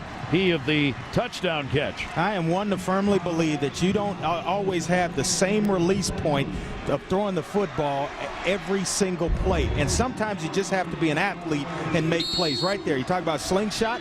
Sometimes it comes down from about your waist, somehow way above your head, but it doesn't matter as long as you're completing passes. He got it for the first down, moving that ball up to the 48-yard line. Jorth Matthews maybe here with a checkoff. Oman's got the football. He'll take it over midfield and be downed at the 48-yard line. Tough yardage. Matt Beatty, a junior, in on the hit for Grand Valley State. Well, this is good. This is good stuff for Northwest Missouri State. If you're Coach Churchma, hey, I'm in second down and medium. I want to stay here. I'm moving the football. We're having positive yards on first, second down. We're converting third down. This is good stuff. Eat up some clock, keep Grand Valley on the sideline, but put some points on the board at the end of this drive. Out of that gun, it is incomplete. Dangerous flat pass that should have been caught by E.J. Faulkner. Again, they try and get it to him in a hurry because he is the fastest player on the team, and get it to him and let him go. Yeah, he's the fastest. He was second in the country in Division II in the 400 meters and third in the country in the 200 meters. But you know what? Right now, he's too fast with his eyes, taking it off the football. Second time he has dropped the football when he has been open. He'll come out of the game. It is a third down. Little screen. Oman's got it. 45. Oman breaks away and a first down. Down to the 39-yard line, and he is taking charge now of this offense. That is a 9-yard gain for the running back. Yeah, get him the football in space, and he can make guys miss screen passes in the pass game on check downs. Always know where your weapons are. Xavier Oman is a weapon for this offense. Against Bloomsburg last week, he had 149 yards rushing and 2 TDs, and now he's started to pick the pace up. There he is again. They're just going to give him the football, and why not? He'll go inside the 35-yard line to the 33. The Grand Valley defense, which obviously is keying on him, still is getting pushed, and give credit to that front offensive line. Yeah, Joe Holtzman, the big right tackle for Northwest Missouri State. Get out of the way. You cannot stand in the huddle. So, in the middle of the pile. Hit somebody or get yourself out of the way. Otherwise, I'm going to run you over. Another flat pass caught at the 30-yard line. An immediate tackle made, but that's going to be enough for a first down. There is Abe Quad, who hauls that one in and then was hit by Dan Scuda. Boy, excellent job of mixing the run with the pass right now on this drive. And it's Mel Churchman, the head coach, who calls the plays for this Northwest Missouri State football team. He's been outstanding in this drive. 8 times the conference coach of the year. They'll run that one straight ahead for a couple of yards as Sheldon Cook, another speedster who is just a freshman, comes in for Oman to spell him a moment, and there goes Cook, 33, back to the sidelines. Yeah, he's a quick little scat back, 5'10", 190 pounds, but he's second place in the 100 meters on their track team in the conference. So 2 big-time speed guys in Faulkner and Cook offensively for Northwest Missouri State. Cook was their second leading carrier during the season. Josh Matthews, the quarterback, moving this team. Oman again will take that football up the middle and will go inside the 20, down to about the 17-yard line. These are Jim Brown kind of gut yards right now. Just put it on my shoulders, baby. I can carry you. He's doing enough squats. He can carry this whole football team. But you talk about yardage. Over 4,600 yards. He's their career holder in rushing yards as well as touchdown runs with 54 and was first team all-conference this year. He's looking for his 4th consecutive 100-yard game, and he has got himself a first down. And with all that, he's just a junior. Isn't that amazing? Yeah. He is also one of the finalists for that Player of the Year award in Division II that we'll talk about a little later. He didn't make the final 3, but he was a finalist. And with the performance you're seeing here today, you can understand why in another year he may have another shot at it. He is 5 for 26 on this drive rushing. There's a little slant in down inside the 10. Everybody gets carried to the 4-yard line. Kendall Wright, their all-conference wide receiver, hauled about 6 people with him. He's got a 13-yard gain. Well, you're going to see the tight end is going to come out and he's going to pick. Nice little underneath, take a step, but then he's going to come out and you'll see the pick occur right here. The big tight end, Mike Peterson, coming out wide. Nice pick play. You see it right underneath to Kendall Wright, and now north and south right away. They are moving the football in this drive. It is a 1st and goal. It'll come from the 5-yard line. Matthews again to Oman on the carry, and he will be stopped after a gain of maybe a yard. Oman, obviously, in this situation, is the one you're going to look to, as he's had 21 touchdowns coming into this game in the rushing department. It's like those rolls we had last night at dinner. You know, it was excellent with some butter on them, and he's the bread and butter of this offense, baby. Just say, butter him up and let him roll. And when you're trying to tackle him, it feels like he's got butter all over him, too. That's right. You see Oman, he's kind of a stand-up runner, but he breaks away by twisting and turning. It'll be a 2nd down and goal from the 4-yard line. Oman will be the second man in that backfield. They go to the corner. It is incomplete. in the end zone, intended for Robinson, who already has one TD reception. Well, they try to go back to him again. He's got nice size at 6'2" on the outside, working against the corner here, and you see him. Just throw it, let him go up and make a play. Don't let it get into your body, though. Make that play with your hands out and away from you. If you allow it to get close to you, then you give the defensive back a chance to come in, final second, stick a hand in and knock it out. And that was Brandon Carr, who's back in that secondary. He went out of the football game and came now back in and doing his usual job. 14th play of this drive that started back at their own 20, 3rd down and goal. Looking to the corner, it's going to be intercepted. Intercepted at the 5-yard line. And Brandon Carr, whom we were just talking about, has hauled in another one. Well, you could see this one coming a mile away, and it's another situation that Josh Matthews predetermined where he was going with the football before he took the snap and didn't read things out. Automatically thought this is going to be open. Well, guess what? It's not. And Brandon Carr does a good job staying at home, allowing the receiver release down inside and keeping my outside position where I can now make a play on a receiving threat of E.J. Faulkner coming right into my living room. All the way from the 20 down inside the 10-yard line. He had 6 interceptions coming into the game. He has already given up 3 in this game. He had only 1 interception in his last 5. That is costly, as it turns over a great scoring chance. They get nothing out of the end zone. Finnerty is looking deep, and it's caught all the way up to the 40-yard line. And another couple on the carry to Eric Fowler, and that is so Grand Valley State. Boy, they are reading my mind. When you have a big turnover, what do? You take a shot down the field, and this one is thrown behind purposely. Quentin Womack, good coverage on Eric Fowler, but it's thrown behind the receiver. He can adjust faster than the defensive back and redirect his body. Makes an outstanding play on the football. 36-yard gain, 1st down and 10. Ball at the 39-yard line, and Colin Finnerty now has got the arm going. 2 receivers to the near side, straight back in the pocket. Flags are down. I'll tell you what hurts for Northwest Missouri State, and we'll get the ruling here, and I'll finish my point.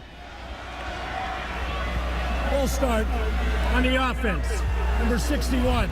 5-yard penalty, 1st down. Well, what hurts if you're Mel Churchman is that all 3 interceptions have occurred in scoring position. The Lakers' 21-yard line, the Lakers' 24-yard line, and then that interception coming at the 4-yard line. So 3 opportunities to get scores, and they come away with interception. That hurts, and it swings the momentum greatly in favor of Grand Valley State. Yes, indeed. Boy, those are enormous chances that are lost. It is a 1st down now, and it's 15. Again, a comebacker and a little hanging on going on, but no flags are down as Womack kind of got his hand in on Eric Fowler. Those two have really gone well against one another. We're going to check in with Reese Davis in our studios. Reese? All right, Gary, coming up at halftime, the great Keith Jackson will deliver the meaning of the game. We'll hear about that. Ed Cunningham will join me as well to play a little Take Your Pick BCS style, and more trouble for Tank Johnson. We'll also get you up to date on the number 2 team in basketball, and a little bit of trouble and tough spot on the road. It's all coming up at halftime. All right, Reese, thanks very much. We got a 2nd down here, and long yardage, 2nd down and 15 again. Colin Finnerty in that pocket, looking near side flats open at the 40, and down to the 35-yard line is John Matthews. That is his 1st reception of the game. Reese Davis is not going to turn out of this football game. He was a high school quarterback at Muscle Shoals, which is right down the road here, literally part of Florence, Alabama. Yeah, Reese throw the ball around a little bit. Can he sing the blues? Can he sing the blues? I want to know the important stuff. If he can't sing the blues. Don't know if he got in the studio and did any recording. Muscle Shoals, one of the great recording studios of all time for blues and rock and roll. Over the middle, it'll be caught and down immediately. Wanted a call for a late hit. It is a reception, however, and no flags. Eric Fowler made the catch. Boy, still continuing to give Eric Fowler a little bit too much room. Maybe, you know what, you change the coverage. Get out of 3 deep and the single safety look. Come with some pressure. Go with 2 deep, 2 safeties over the top. Time running out. Fowler sideline at the 10-yard line. It is incomplete. He will run the fly more often than not. He had Darcel Clark on him. Right, and he had a step behind him, and if Finnerty throws him a catchable football, you got to believe with that size at 6'3" and speed, he's going to go up and make a play on it. But, you know, my point was get some safety help over the top, and where you can get a guy with some hands on him. Go to a cover 2 look where you're bumping him off the line of scrimmage. You got safety help over the top. But, man, right now, this defensive look just not working out very well for Northwest Missouri State. For Valley State, Todd Carter, their field goal kicker, his long one this year is 43 yards. They've got the football just over midfield now. Cullen Finnerty with a 2nd down, final seconds of the first half. Finnerty again wants to go deep. Again, the defender fell down, but it is incomplete, intended for Eric Fowler. And Fowler, for a moment, had nobody around him as the defender slipped and fell. Yeah, and Cullen Finnerty took another shot, which may have led to this football being thrown out of bounds. But look at this. I mean, he gets it off, but nice shot, and that's without the helmet on. I'm coming at you. Dallas Flynn, I'm going to give you a shot. Make you pay each and every time you throw it, whether I sack you or not. I'm going to get a hit on the quarterback. Dallas Flynn is their leading sack man on the year and their leading tackler for a loss this season. It is a 3rd down and 10. Grand Valley State trying to get upfield at least close enough for a field goal. They were 2 for 7 in 3rd down conversion. His 23rd pass of the game. If he can find anybody, he can. A lot of room. 5:40, and he'll go out of bounds at the 35. That is enough for a 1st down, a 13-yard gain. Let's check in with Todd Harris. Well, Gary, during that last change of possession, the defensive coordinator for Northwest Missouri State, Chris Bostic, was adamant with his linebacker. He says, we've got to stop the run. So their big concern right now is Colin Finnerty's not his arm, but his running ability. They've got Smith and Harness keen on him, and they're going to talk to each other with a signal how to shoot the gap and stop him from getting those runs. Finnerty, 9 carries, 66 yards. He's trying to get the TD. He's going to get hit. Is it a fumble? It's recovered. It is recovered at the 40. Kyle Kaiser, the nose tackle, got in, and they turned the ball over. Northwest Missouri State, their defense gets it done. Boy, he turns the corner at about 100 miles an hour, and you're going to see it coming right from the quarterback's front side and right into your living room. And it was actually Ryan Walters. He's a guy that just delivered the punch and got that football out as he turned the corner, and Kyle Kaiser comes up with a recovery. But, man, yeah, he felt it. Right now, Cullen Finnerty's telling his teammates, I took a shot right there. First sack, and that's going to do it. They're going to let the clock run down, and what a first half. The number 1 and 2 teams in Division II, Grand Valley State number 1, Northwest Missouri State number 2. Grand Valley State will take a 10-7 lead in. But what's been so impressive, the defensive units for both teams. Todd. Coach, after a slow start, how do you get your offense back on track? I just got to keep playing. We're off a slow start because Northwest Missouri State's defense is pretty good and did a nice job, and we battle back and just keep competing. Nothing's really changed. It's going to be a back-and-forth game like it always is when we come down here. Can you win this game with Cullen Finnerty being your primary runner? We can win this game anyway. We try to win this game. If he needs to be our primary runner, Cullen will get the job done. So we'll find a way to win it. Thanks, Coach. Thank you. Whatever it takes to get the job done, right? On this beautiful day in Florence, a first half worthy of a championship game. Grand Valley State up 10-7. We're going to go to Reese Davis, Ed Cunningham, our college football halftime report. Come fall, the days grow shorter. The children have grown taller. The sun, low in the sky, hits the grandstands at an angle. Warming faces already lit up by the occasion, by the fresh crackle of it all.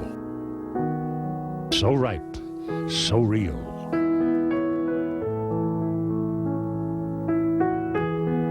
Young men reaching, running, sucking in deep gulps of crisp autumn air. Grasping for a go-round with greatness, grappling with each other on the grass. American sons, the pride of their fathers and father figures, setting the rules before letting them go.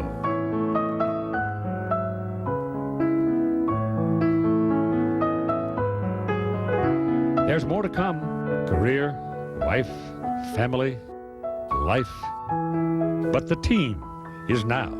The team, the team, the team.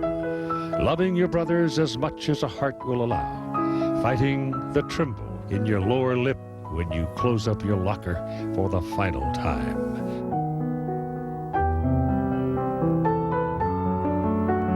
Oh, that sweet whisper of days, the stretch between growing up and settling in for what lies ahead. And the real beauty in all of this, it repeats. The circling world bringing the harvest and us back around year after year. Don't bother asking why. That's what the game is. And savored is what it's meant to be. Was that voice send chills up your spine? Give you the essence of college football? And Ed, you experience. Game could do anything. Defense is held up. Second quarter, offenses got going. Yeah, if you're Northwest Missouri State, you've taken their best punch, Grand Valley State's best punch, and you've given them the football 3 times with scoring opportunities pretty much inside the red zone. So you cut down the turnovers, and you're going to be okay. Shorten up or tighten up the pass defense, everything will be okay. If you're Grand Valley State, you just got to find a way to protect Cullen Finnerty a little bit better. Finnerty has had to be the primary rusher in this football game. Can you continue to do that at quarterback, or does it wear on you? I think so, but it's one game, and I think you can get away with it for just one game. But you certainly don't want to expose him to the big hit where he's out of this football game. Now you're scrambling for a quarterback. Our scoring in the first half, Todd Cotter, 30-yard field goal. Good Grand Valley on top. It was Northwest Missouri State responding. Robinson, 26-yard pass on the option from Kendall Wright. We start here in the end zone where Faulkner wants to bring it up. 15, and he'll get it back to the 20. Pays a price on the hit. Eric Fowler on a 2-yard pass from Cullen Finnerty, the score that's now the difference. Todd Harris. Well, Gary, I just talked with head coach Mel Churchman of Northwest Missouri State, and he said exactly what Andre Ware was talking about. He says once we stop the turnovers, we'll be in good shape. But he did say he's going to take that last interception. He said, I put my quarterback in a bad situation with a bad play, didn't realize they were in the zone. That one's on me. He does want to keep the physical play up, especially when it comes to Cullen Finnerty. Says we got to keep hitting that young man. Now the only way I know how he's taken that is he told him, look, you're going right here with the football right now as you get to the top of the drop. Otherwise, it was just predetermined. It was absolutely that when Josh Matthews went back and threw the football. Josh Matthews, 3 interceptions. That quarterback hit as he throws the completion up into first down territory. He is now 11 for 19. That's a 13-yard gain to Mike Peterson, who makes the catch. The tight end, his second reception of the game. Well, second time we've seen him hook up over the middle of the formation, right over the center, and when the zone coverage kind of spreads itself out, Mike Peterson doing a good job of working in there and showing the numbers to the quarterback. First down and 10. The big turnovers have really hurt in this game. Grand Valley State taking advantage. That one's going to be carried over to the 40, up to midfield, and away he goes, down to the 40-yard line. Xavier Oman, a 25-yard gain, and since the second quarter, this young man's been on the fly. Boy, he just kind of gives it and takes it away. He'll start inside right there, and look at the cut. Watch him work himself back outside. He'll make a guy miss here, and then he'll hit it going full speed now, north and south with the shoulders. He's up to 100 yards rushing. That one carried straight ahead.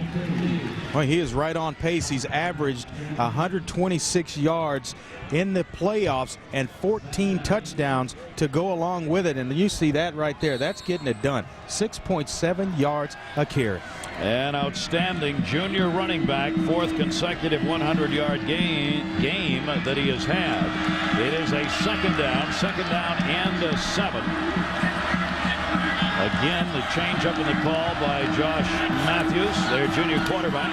Oman bounces off some, and he's going to be thrown for a loss.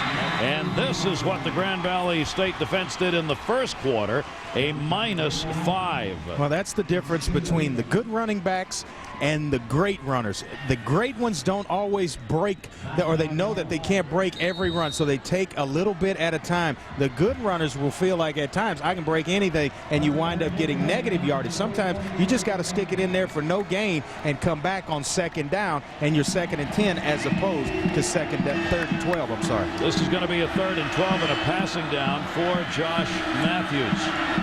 1 interception in 128 attempts prior to this game, 3 in this game. Matthews over the middle. That's tipped away inside the 30-yard line. It is incomplete. Quad was the intended, and Kirk Caruth got in there and broke that up, the junior. Yeah, good coverage there.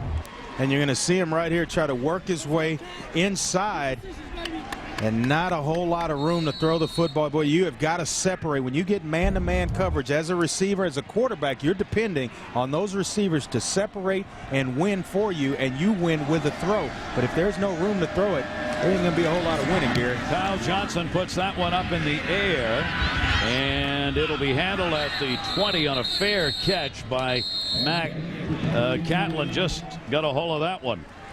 The Division II Player of the Year award, named after one of the greats of the game. When we come back, we will tell you about the player whose name is on this 63-pound trophy. NBA. 53 All-American at Florence State Teachers College, now North Alabama. Drafted by the Bears first round, NFL Rookie of the Year 54, NFL MVP in 55, a 3-time All-Pro, and still holds a number of receiving records for the Bears, including the most 100-yard receiving games in a career with 19. Harland Hill, and the award was given out last night, and the winner is, you're going to hear from him later in our game. That one's carried off the right side, just bullying that one ahead and up to about the 28-yard line. That is Aston Martin, and boy, we have not heard a lot from their leading ground gainer this season, Martin. He only has his 6th rush for Grand Valley. Yeah, at halftime he had 13 yards, but 12 of those came on 1 run. So it's been a very, very quiet football game for Aston Martin and this Grand Valley State rushing offense. These defenses have done a great job. The team, Grand Valley, averages 168 yards rushing, 30th, 225 in the air, 34th in Division II. And Northwest Missouri State, you see the 2 safeties back deep. They've gone to more of that look, kind of rotating to help out those cornerbacks a little bit. 2nd down and 4. Martin again on the carry. Flags are down. He will bring that ball up to the 37-yard line, but a whistle as he went off the right side. That's the old holding penalty inside there.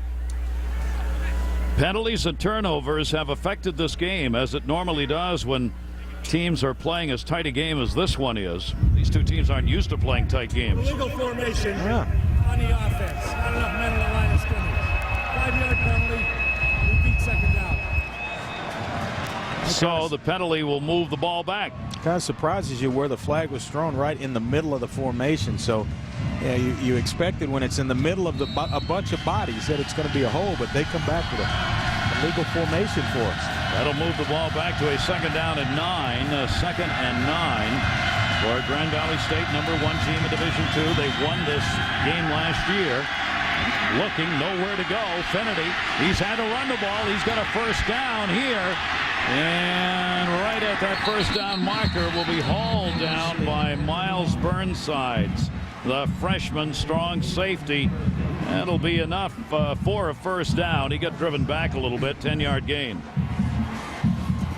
Wow, what a day he has had running the football. Boy, he had an opportunity again to hit Eric Fowler and may have gotten off him a little bit too soon. Clayton checked himself back into this football game, and Todd talked about him going out with a little knee injury earlier, but he turned him around so bad that when he planted to come back on the comeback, he slips. Watch this route right here. This is pressure on a defensive back. When you break them off like that, the defensive back can't redirect, and if he stays with it, he's going to hit a big one down the field. Just got off of it a little bit too early. They got the 1st down here. 1st down and 10. 11 carries, 69 rushing yards for Colin Finnerty, the throwing quarterback here, who in the playoffs has had 11 TD touchdown passes. But today it's been his leg work that's made the difference for Grand Valley State. And a flag goes down. That one comes before the snap.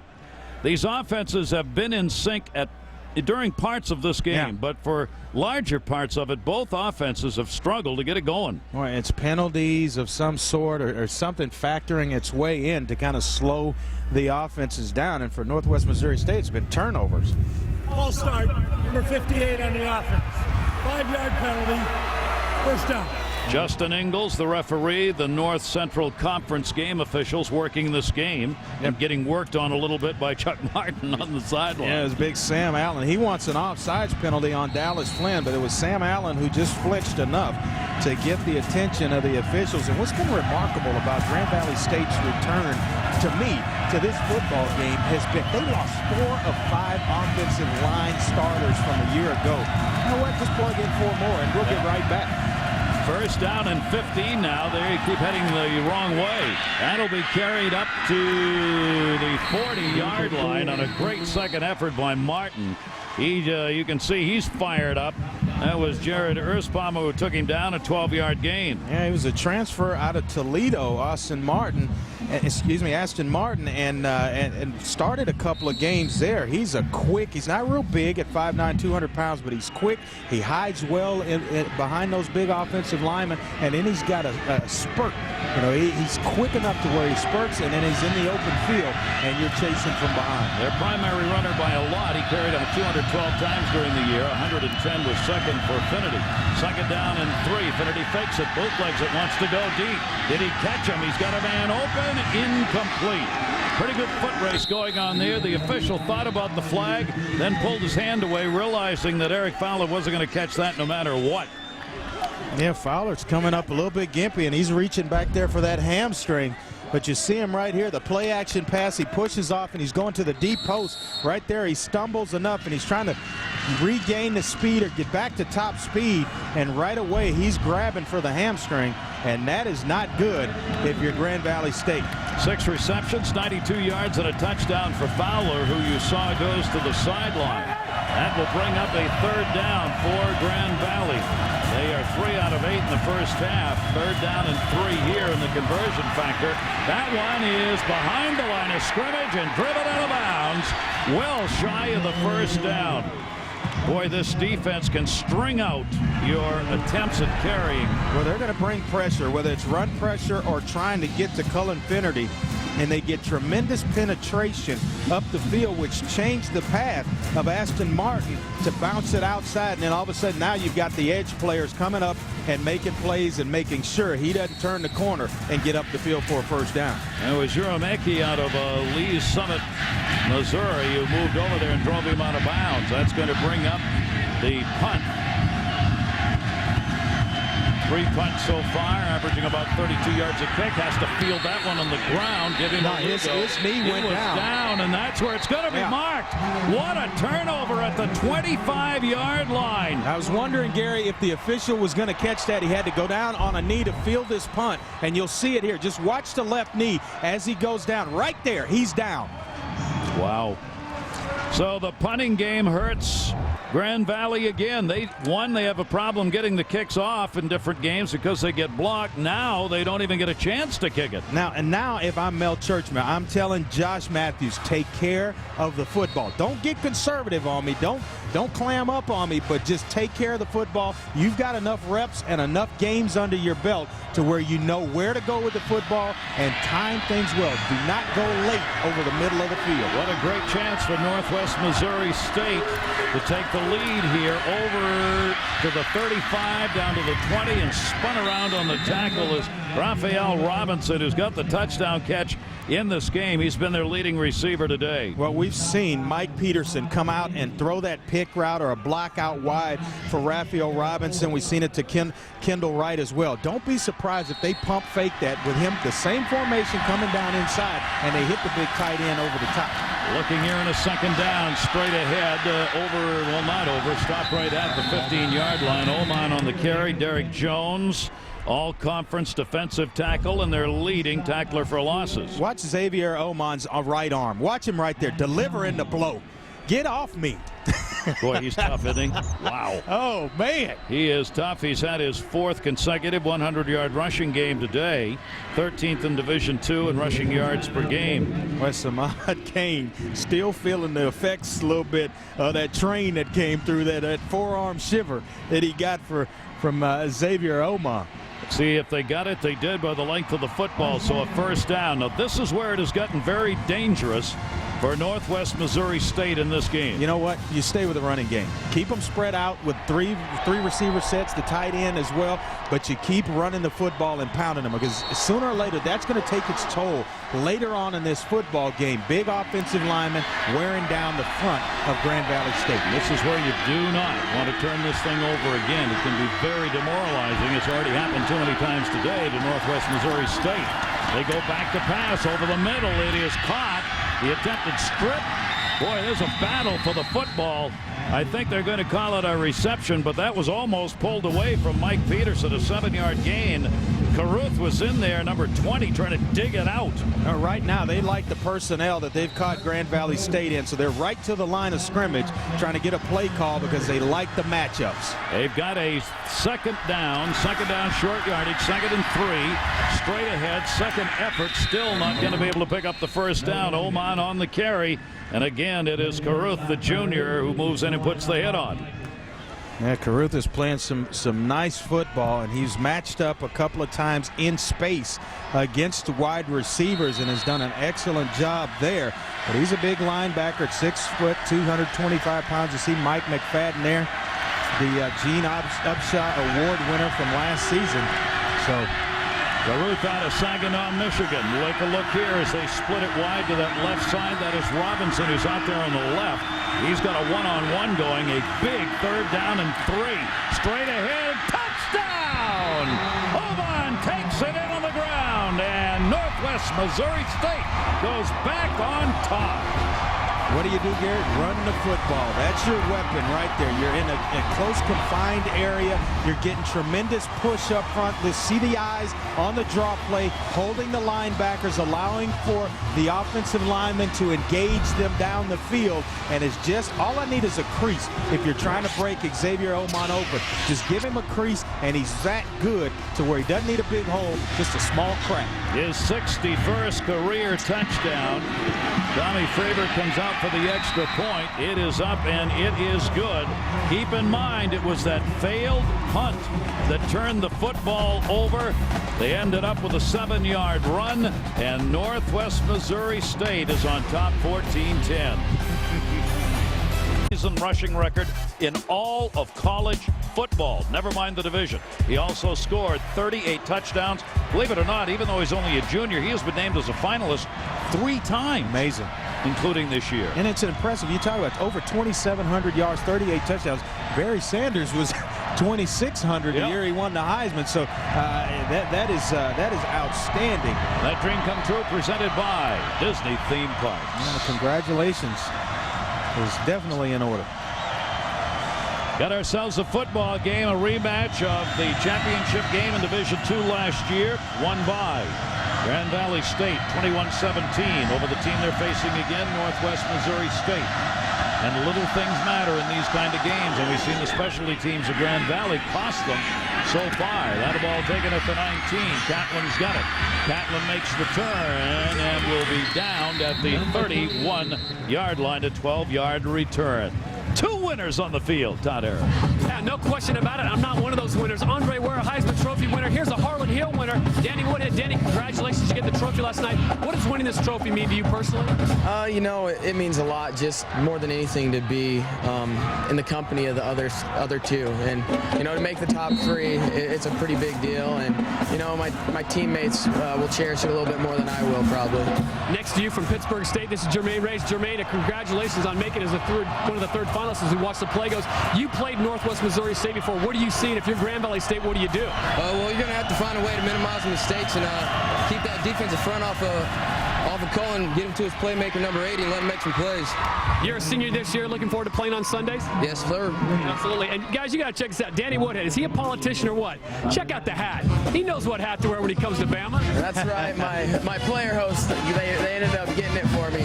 Congratulations to both you guys. Thanks. Gary? At least we leave out Cullen Finnerty, who is the quarterback for Grand Valley State. He was the third of the three finalists, and Finnerty actually finished second in the balloting. Three pretty good football players, and I was here one year when Pittsburgh State came in and played Valdosta State for the championship, and Jermaine Race was a player in that game. And it is a second down and short yardage. Now Grand Valley State's got to try and get it back. They've got one here to work with. Finnerty's going to carry. He'll get a first down, tucks it up to midfield, and boy, he likes to take the hits. He does not head for the sideline.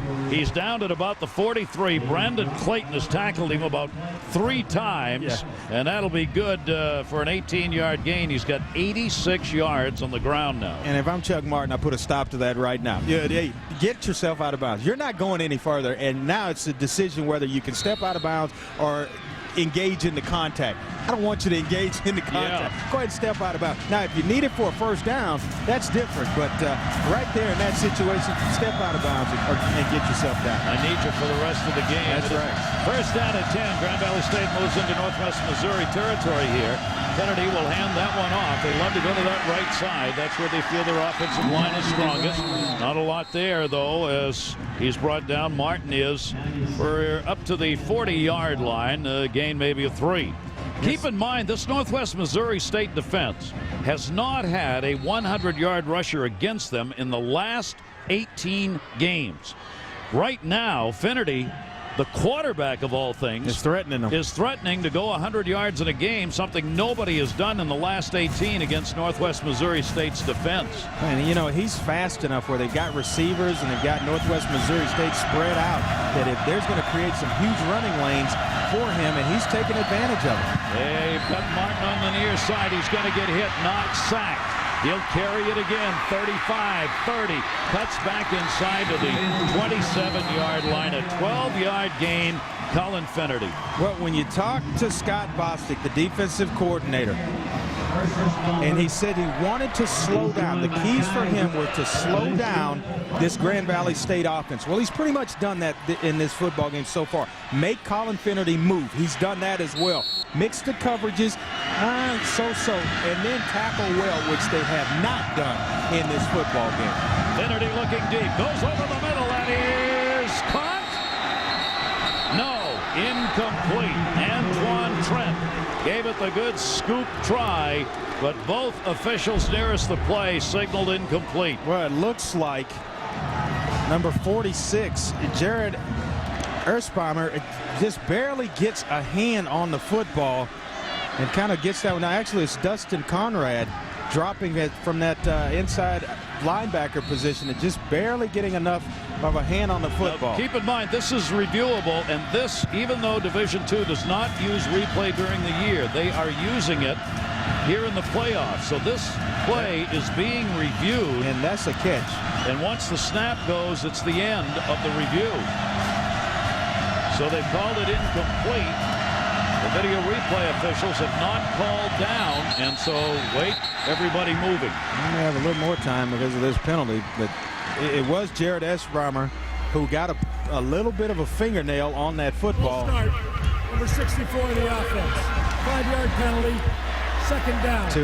To kind of just throw it off enough where it's incomplete to Antoine Trent, but even looking at the replay from here, it looked like a completed pass. The SEC is doing the replay work. L. Ford is the SEC replay official, and Mickey Haddock is the communicator out of the SEC in the replay. Yeah, just look at the hands under the football. It never touches the ground, and you see it here, just right here. Get your hands under it. It never touches, and he rolls over. It looks like a catch. Doesn't matter. It's incomplete. Ball's already been snapped, so that play is now part of history.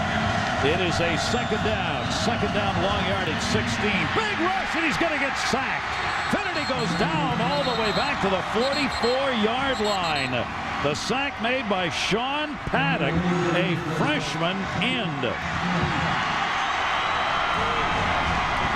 5.5 sacks on the season for him, and a very big sack right there.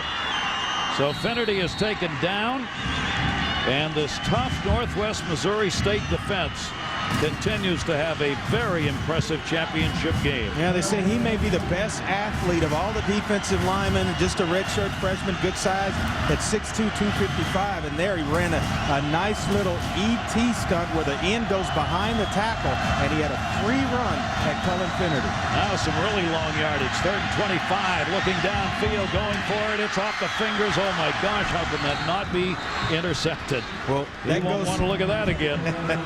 That goes back to, well, that's why you're a defensive back, because you can't catch the football. I'm telling you right here, it looks like he's going to make a play on it, and all of a sudden he can't come up with it. We have seen Ekweku Urameki in on a number of plays in this game. Magnificent chance right there, and he is not a starter, but he's been playing starting in the 2nd quarter on a number of downs. It is now a 4th down, and they're going to be forced to punt. It's another low snap from the 35-yard line, angled it, and hauled in at the 2-3-yard line. Great play as the Lakers on their coverage got down there. That is Bill Breachkin out of Addison, Illinois, who we've seen play on their defensive coverage. Look at this. He gets it. Didn't want to go in the end zone. Dropped it off. Nice play. Ball all the way back to the 3-yard line. Outstanding work. The little things that matter in big games. They'll try and get some yardage here as it's moved up to about the 8-yard line. Just with Oman carrying the football, you're going to get yards the way he's working right now. I'll tell you what, the big fellas up front have done a fabulous job of just creating those creases for him to run through and getting tremendous push. And now you start to see that big offensive line of Northwest Missouri State move Grand Valley State backwards a little bit. Oman's got 21 carries, 115 yards, and a touchdown in this football game. The man in green out there wearing number 2, their running back. Josh Matthews hands it off to him. Oman's got to come from behind, hit there, and he's down for a loss. Back to the 6-yard line. Good play by Dan Scuda. Turning point in this football game. He was down. He put his knee down. So they lost the football on downs. They then had the 7-yard touchdown run by Oman. I like the little kiss at the end. Do you see the kiss? You like that? Yeah, I like that. Yeah, it's a little subtle thing, but it's just enough of a message. I like that. You would. All right, it's a third down and 6. These third downs for both these teams have not been pretty.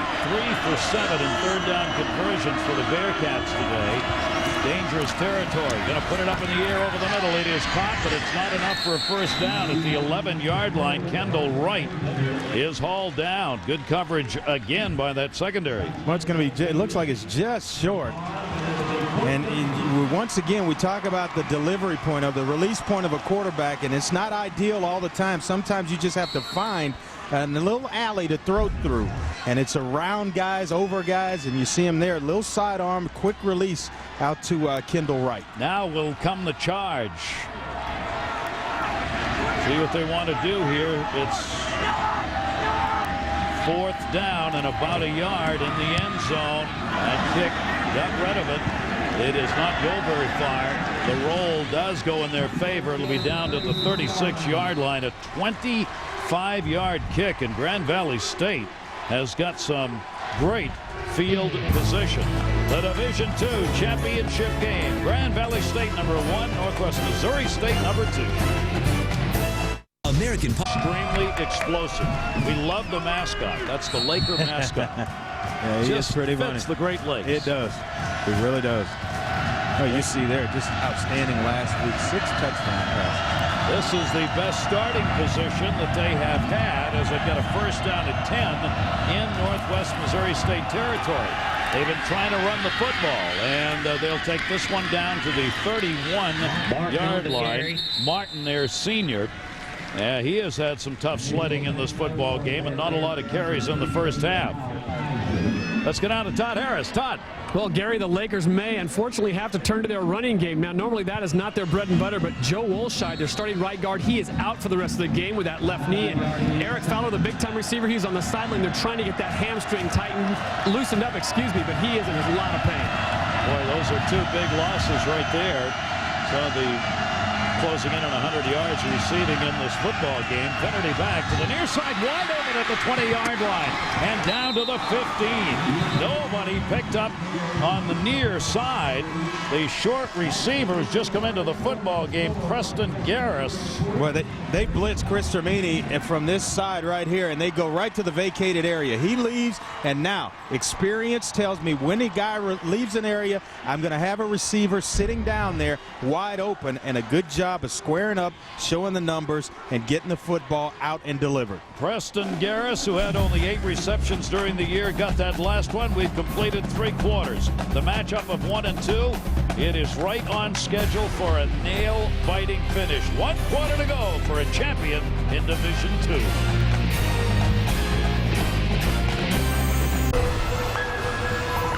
And this telecast available on ESPN2 HD, presented by Pioneer Plaza. We go to the 4th quarter of this Division II championship here in Florence, Alabama. Grand Valley State and Northwest Missouri State, both very much with a chance here. 14-10. Northwest Missouri State getting that lead back in the 3rd quarter. Look at everybody looking to the sideline. The offenses and the defensive players all taking a look over. It will be a 1st down and 10 as they move the ball from the 15-yard line. And again, it'll be carried down to the 10. Their big running game today from their quarterback, Cullen Finnerty, and shows no signs of dropping off. 92 yards, 15 carries. Well, this is their first time all season trailing at the start of the 4th quarter, but they are certainly knocking on the door right now here inside the red zone about the 10-yard line. There's no quit. This is going to be a battle to the finish till all zeros are on that clock. Grand Valley State, when they get inside that red zone, score 90% of the time, 47 touchdowns during the season when they got inside the red zone, and they are there now. Cullen Finnerty with a 2nd down and 6. The 1st down will be just inside the 5-yard line. On the handoff, that's going to be a 1st down and a little more. Down to about the 2-yard line. Martin, a 7-yard gain. He gets hit by Chris Termini. Well, what makes this play is the patience of Aston Martin. It's a little, you got a lot of guys pulling in front of you. You got to let them set up blocks, and he kind of waits. He's patiently waiting and then explodes through the hole once the crease presents itself. They come out quickly. Finnerty's going to carry. He gets through and will be taken for about a yard loss. He found a little room. Dallas Flynn, though, moved in and put the hit on. So Finnerty called his own number. They tried to get it before they could get the defense set. Boy, they have had their hands on him all afternoon long, and he's so strong that they can't. The first guy won't get him down. You see right there, had a hand on him. And then now, when the rest of the jerseys show up, you can hear the pads popping and helmets engaging into one another, all kinds of things. But he's ever getting so close to that 100-yard mark. Eric Fowler, the leading receiver, remember, continues to be out of this football game. They've got 3 receivers sent to the wide side on the 2nd down and goal from the 4-yard line. Finnerty's going to carry, quarterback keep, and to the goal line. No sign, touchdown!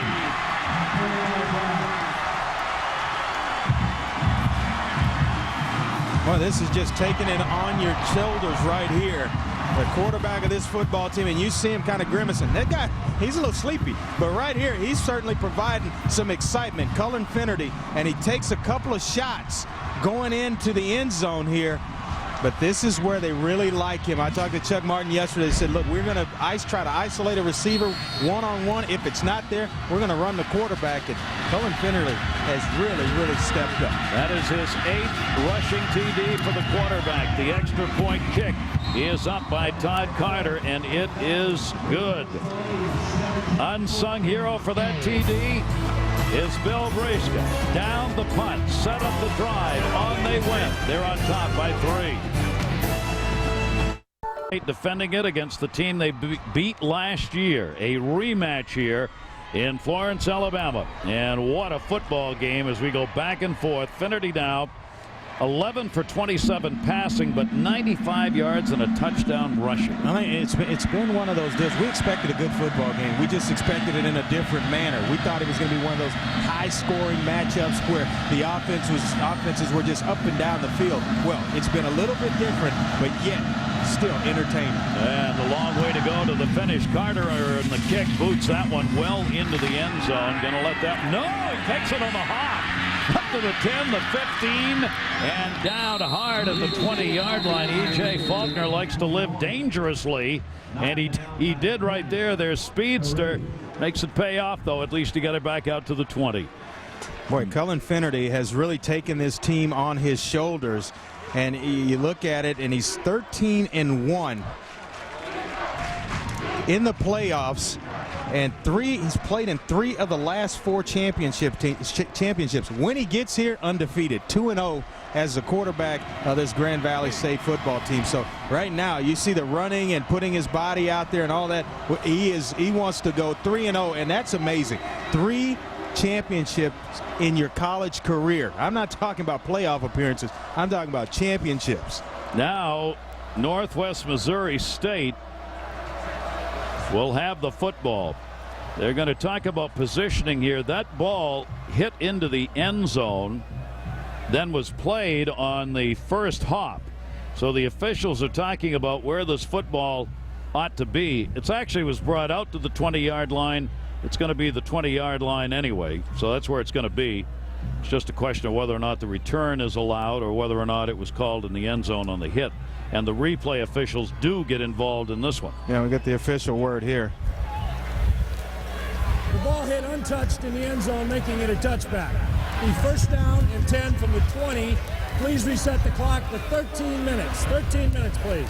Yeah, once it hits the ground in the end zone, you're not allowed to return it, and so it's going to come to the 20-yard line, which wipes out all of 1 yard. Yeah, that's right. It wipes out his return, though. He doesn't get any credit for it. But the football is right where they thought it would be. All right, Northwest Missouri State's got the ball. Now they've got to find a way to get downfield again as this lead has seesawed back and forth in this football game. Each team's had the opportunity and not been able to stay ahead.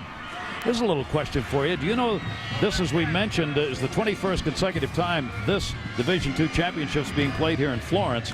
It is the 3rd longest NCAA championship site, continual site for a playoff in college sports. You know what the other 2 are? I don't. That's our trivia question, ladies and gentlemen. You win a Heisman Trophy if you can come up with the answer.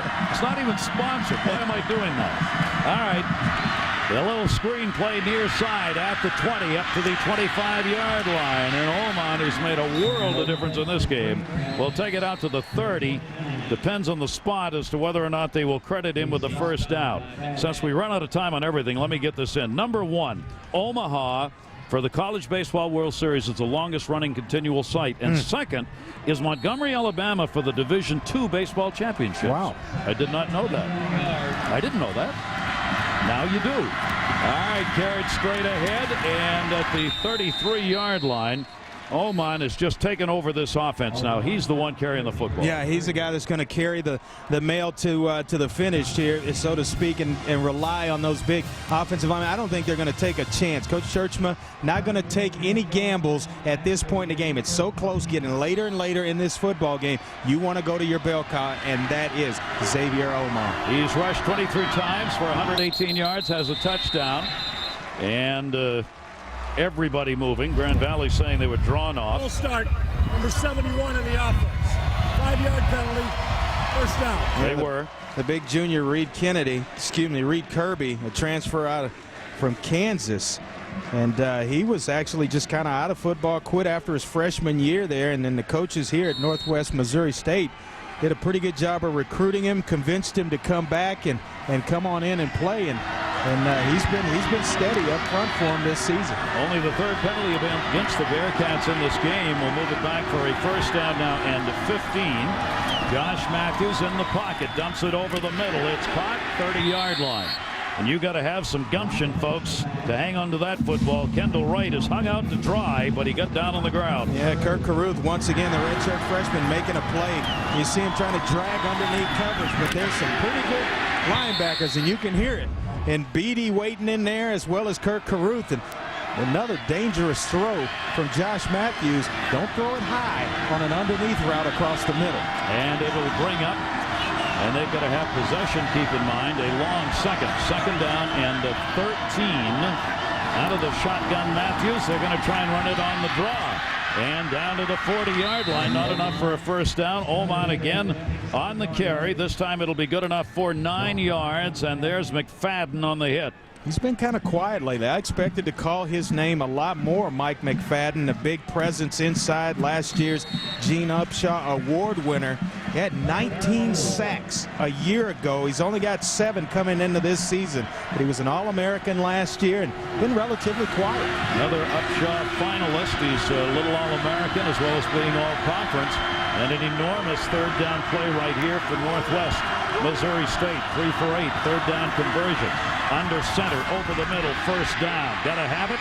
Use your big receiver off that right-hand side. That is Mike Peterson, the go-to guy, short yardage reception. Yeah, he's done a good job of sitting himself down over the center. Mike's a 24-year-old junior, and he started his college career as a junior college baseball player, and just kind of hung it up in baseball and was a tailback in high school. Asked the coaches, could he come out, and they said, sure, come on out. I'll tell you what, he's done a pretty good job this afternoon. 4 receptions, 39 yards, first down, Northwest Missouri State. Keep an eye on the clock, 10:16 to go in the game. This is the fourth quarter. What a great move to find some room.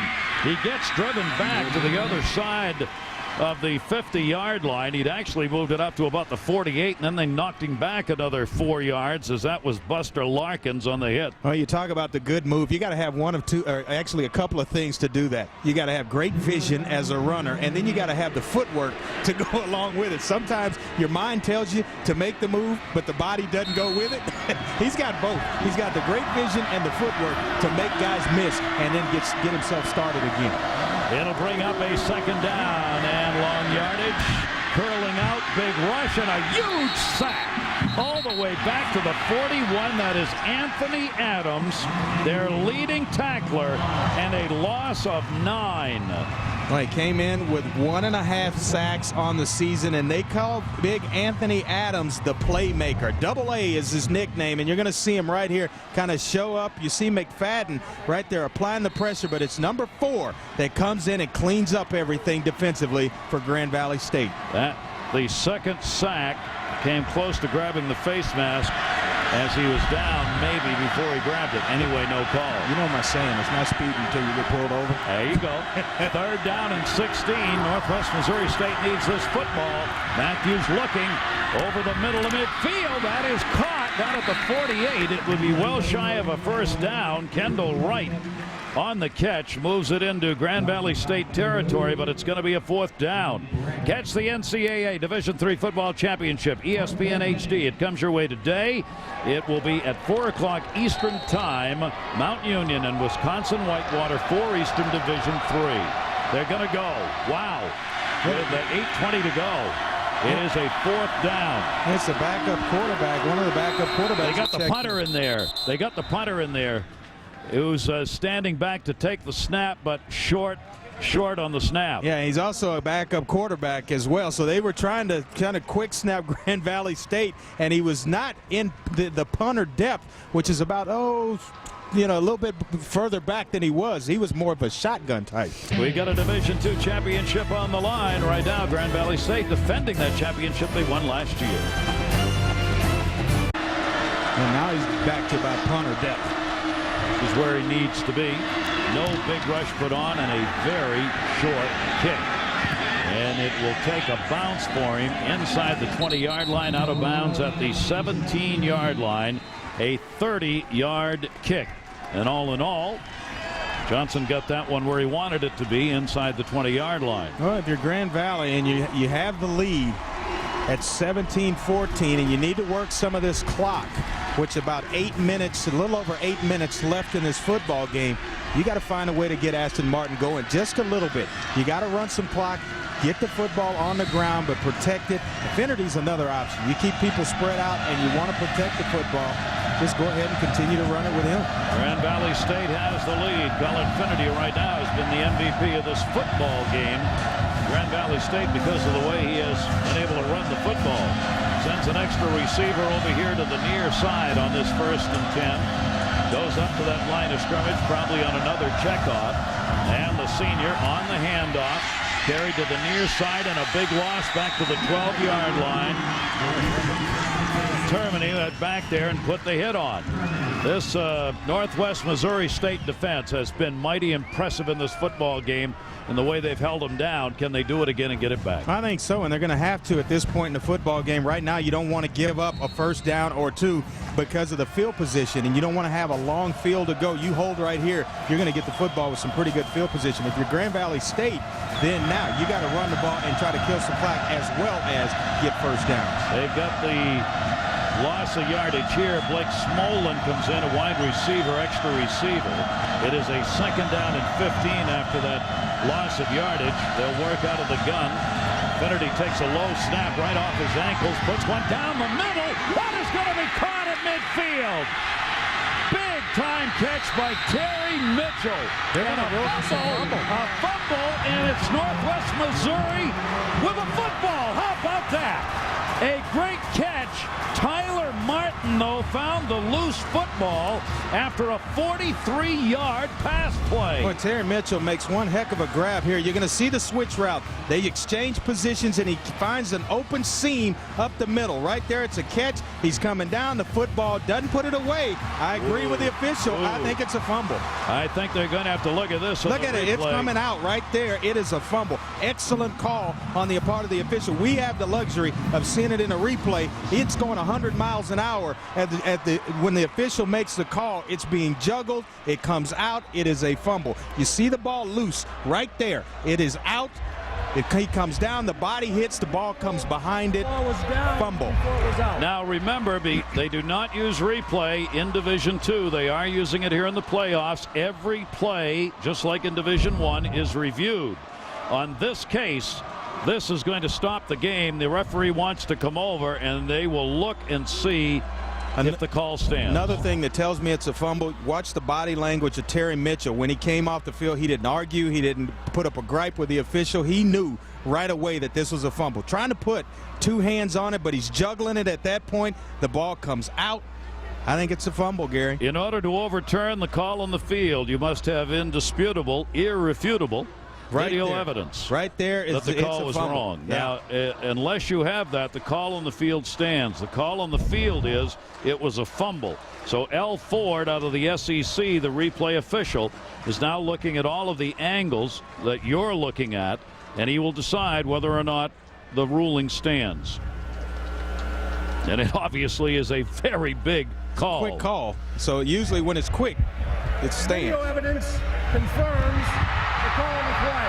So it is a catch, Northwest Missouri State. a fumble, and Northwest Missouri State gets a very big turnover here with only 6:42 to go in the game. They will get the football back, 1st and 10, and have great field position at the 45, their own 45-yard line. Well, last year these two teams went down to the very last play. Look at Coach is going berserk. He's trying to get this Grand Valley State crowd riled up, get his defense motivated a little bit. He knows after a big play like that, the momentum can swing. He's trying to keep it by getting the crowd involved. Josh Matthews with the 2 receivers to the right side. Matthews will roll that way, comes back near side flats, midfield to the 45-yard line, and a big-time high hit on Raphael Robinson. I mean, he got the shoulders knocked back. He gets right back up again. McFadden hit him. Well, watch the block by Reed Kirby right there. That's what springs him. And now watch the blitz. Woo. Man, that'll take the breath. Mama. That's why I'm up here with you. I don't know how he got up. Mike McFadden just leveled him. It is enough for a 1st down. 1st down at 10. Northwest Missouri State trailing in this game by 3. They have the football at the 45. And not going anywhere there. Maybe a yard on the carry by Oman. Good work defensively in the middle. Matt Beattie on the hit. Let's check in with Reese Davis. All right, Gary, just as soon as you guys are done, we'll take a look at Jeremy Crouch, the best three-point shooter in the country so far. Bradley and Iowa State, the Cyclone Capital Classic. It's coming up next. This is going to bring up a second down and 10. 3 receivers to the right side. Again, the checkoff being called by Josh Matthews, the junior quarterback. Looks to the flats, incomplete. They were just going to try and get it to Faulkner. That hasn't worked all day. It's been kind of out of sync all day long and forced some passes that into coverage that cost him a few interceptions, a couple of interceptions in this ball game. But there, you got a wide open guy. It's like an extended handoff. You don't want to throw it flaming at him. Just give him something that he can wrap his hands on and catch and get into space running with the football. Josh Matthews, 19 for 29 and 173 yards in the air. 3 interceptions, though, and a big third down play. They are 4 for 10 in third down conversion. With the ball at the 46, 44-yard line, he gets spun around. Matthews gets it off. It is incomplete, almost intercepted. Got knocked down. There was double coverage, and Matt Beattie knocked it away from Mike Peterson. A couple of pretty good linebackers, the trio here, and Anthony Adams, who's seen him make plays. Kirk Carruth has made some plays as well, and now the third in Matt Beattie. Watch him drop into zone coverage. You'll see him work right there close from inside out, and then there. Make a play on the football and disengage Mike Peterson, the big tight end, from the ball. Beattie, 11 tackles and a pass breakup in this football game. Kyle Johnson comes in to do the kicking. He's got to chase the football down and somehow gets it off. And it will take a hop for him inside the 5 to the 1-yard line. They've done it again. Both of these teams have made some magnificent plays on their punt coverage. Now Northwest Missouri State's defense has got to get the football back here in the fourth quarter.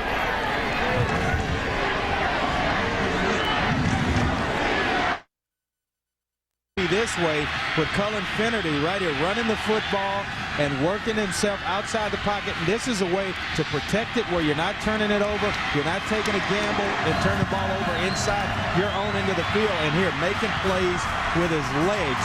I also as well, Gary, believe that you can control it, still continue to throw the football, just a controlled passing game. He's a senior quarterback, been in a lot of games. He knows how to protect the football in the passing game. Now you got to get it out of the end zone.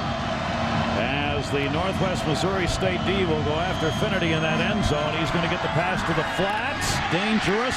Man. Incomplete. Terry Mitchell up in the air trying to hang on. Todd? Well, just moments ago, Coach Chuck Martin walked by and looked at me just unbelievable. He has not been happy with the officiating. He thought that was a touchback. And I know we have the replay of it, and it was awfully close. But from his angle, he thought it should have been coming out to the 20. And he let the referees know about it. Well, he was wrong. It's back at the 2-yard line here, and it'll bring up a second down. And when you talk about a controlled passing game from one hash mark all the way across to the other side of the field, that's not control. It's working the short, high percentage throws. 199 yards in the air. He's 12 for 29. Finnerty out to the flats. What an enormous play. First down at the 14-yard line, Terry Mitchell. Came right back to the same play, and he's working against Brandon Clayton out wide. And you see the cushion again, and he's going to backpedal, which gives a little bit more cushion. And right here, push him off, sit down. Nice throw on the outside, and he's going to catch that and turn around for a first down every time. It's been, what, 55 minutes now, and they still haven't shortened the cushion on him. They're continuing to do it. Mitchell dropped that football for the fumble that gave Northwest Missouri State their last offensive chance. He held on to that one. A first down and 10, ball at the 14-yard line. It'll be carried by Finnerty to the sideline, and he's going to lose yardage back to the 15. Let's check in with Reese Davis. Reese. All right, Gary, you have an exciting 4 minutes or so left there, and as soon as you're done, Mike Taylor and the Cyclones. He hands it out to the teammates, trying to get the stroke going. Bradley and Iowa State coming up next. They want to keep possession here. Grand Valley State does. Not turn this ball back over, especially even with a good punt. It would be pretty good field position for Northwest Missouri State. So they have a second down. With a loss, they're back to 10. Martin is in the backfield. They look to the sideline. Martin's had only 12 carries so far in this game for their senior running back. Clock ticks off. They fake to Martin again. Carried straight ahead, and Cullen Finnerty may have 3 yards on that. Todd? Well, after every play, number 80, Eric Fowler, who's their big-time receiver, walks out with the coach onto the field asking him, I'm ready to go, I'm ready to go. And they have yet to put him in. He's still nursing that hamstring. He's trying to keep it warm, loose as possible, but so far he is not going in. I'm surprised they haven't put him in on even as a decoy. Yeah, Terry Mitchell has really stepped in for him and provided a spark, because Eric Fowler, you just don't realize how big a part of this offense he is. A guy that's averaging over 21 yards a catch, but Terry Mitchell really stepping in. Division II championship is on the line as Grand Valley State defending their championship won last year. Number 80. Fowler is back in. 3rd down and 5. 3 for 10 in 3rd down conversions today. Grand Valley State. And they show bump coverage finally up top. And they bring Brandon Clayton up to play the bump. Now you see Finnerty check. He may be checking to his best guy right now. Play clock running down, but he gets it off, and he lobs one down the sideline. It is incomplete. A late recovery at the 35, and Brandon Clayton. What a football game he has played in disrupting the passing offense. Well, I tell you what, finally they close the cushion, going to come up and challenge Eric Fowler. They knew that he was suffering from a hamstring injury, and right here, nice play on the football. Brandon Clayton getting the head around at the split second and making a play, getting a hand. Now do you try and block this punt? No, you're going to get it with pretty good field position and a lot of time. I think you just go ahead and set up the return. It will be Kendall Wright waiting to return it. He gets off a good quick kick. Taken at the 48-yard line and down right there. Good coverage that time, but still, it'll be taken over in Grand Valley State territory. Brandon Ryan, a reserve quarterback, a junior cornerback, got up, put this hit on. Well, nice job of fielding the punt right there. And you don't know how tough of a job that is to field punch. You got bodies flying all around you, and then you know half the time you're going to take a big lick like Brandon Ryan delivered there. 29-yard punt. This is the 3rd time in a row that Northwest Missouri State has had the football in Grand Valley State territory.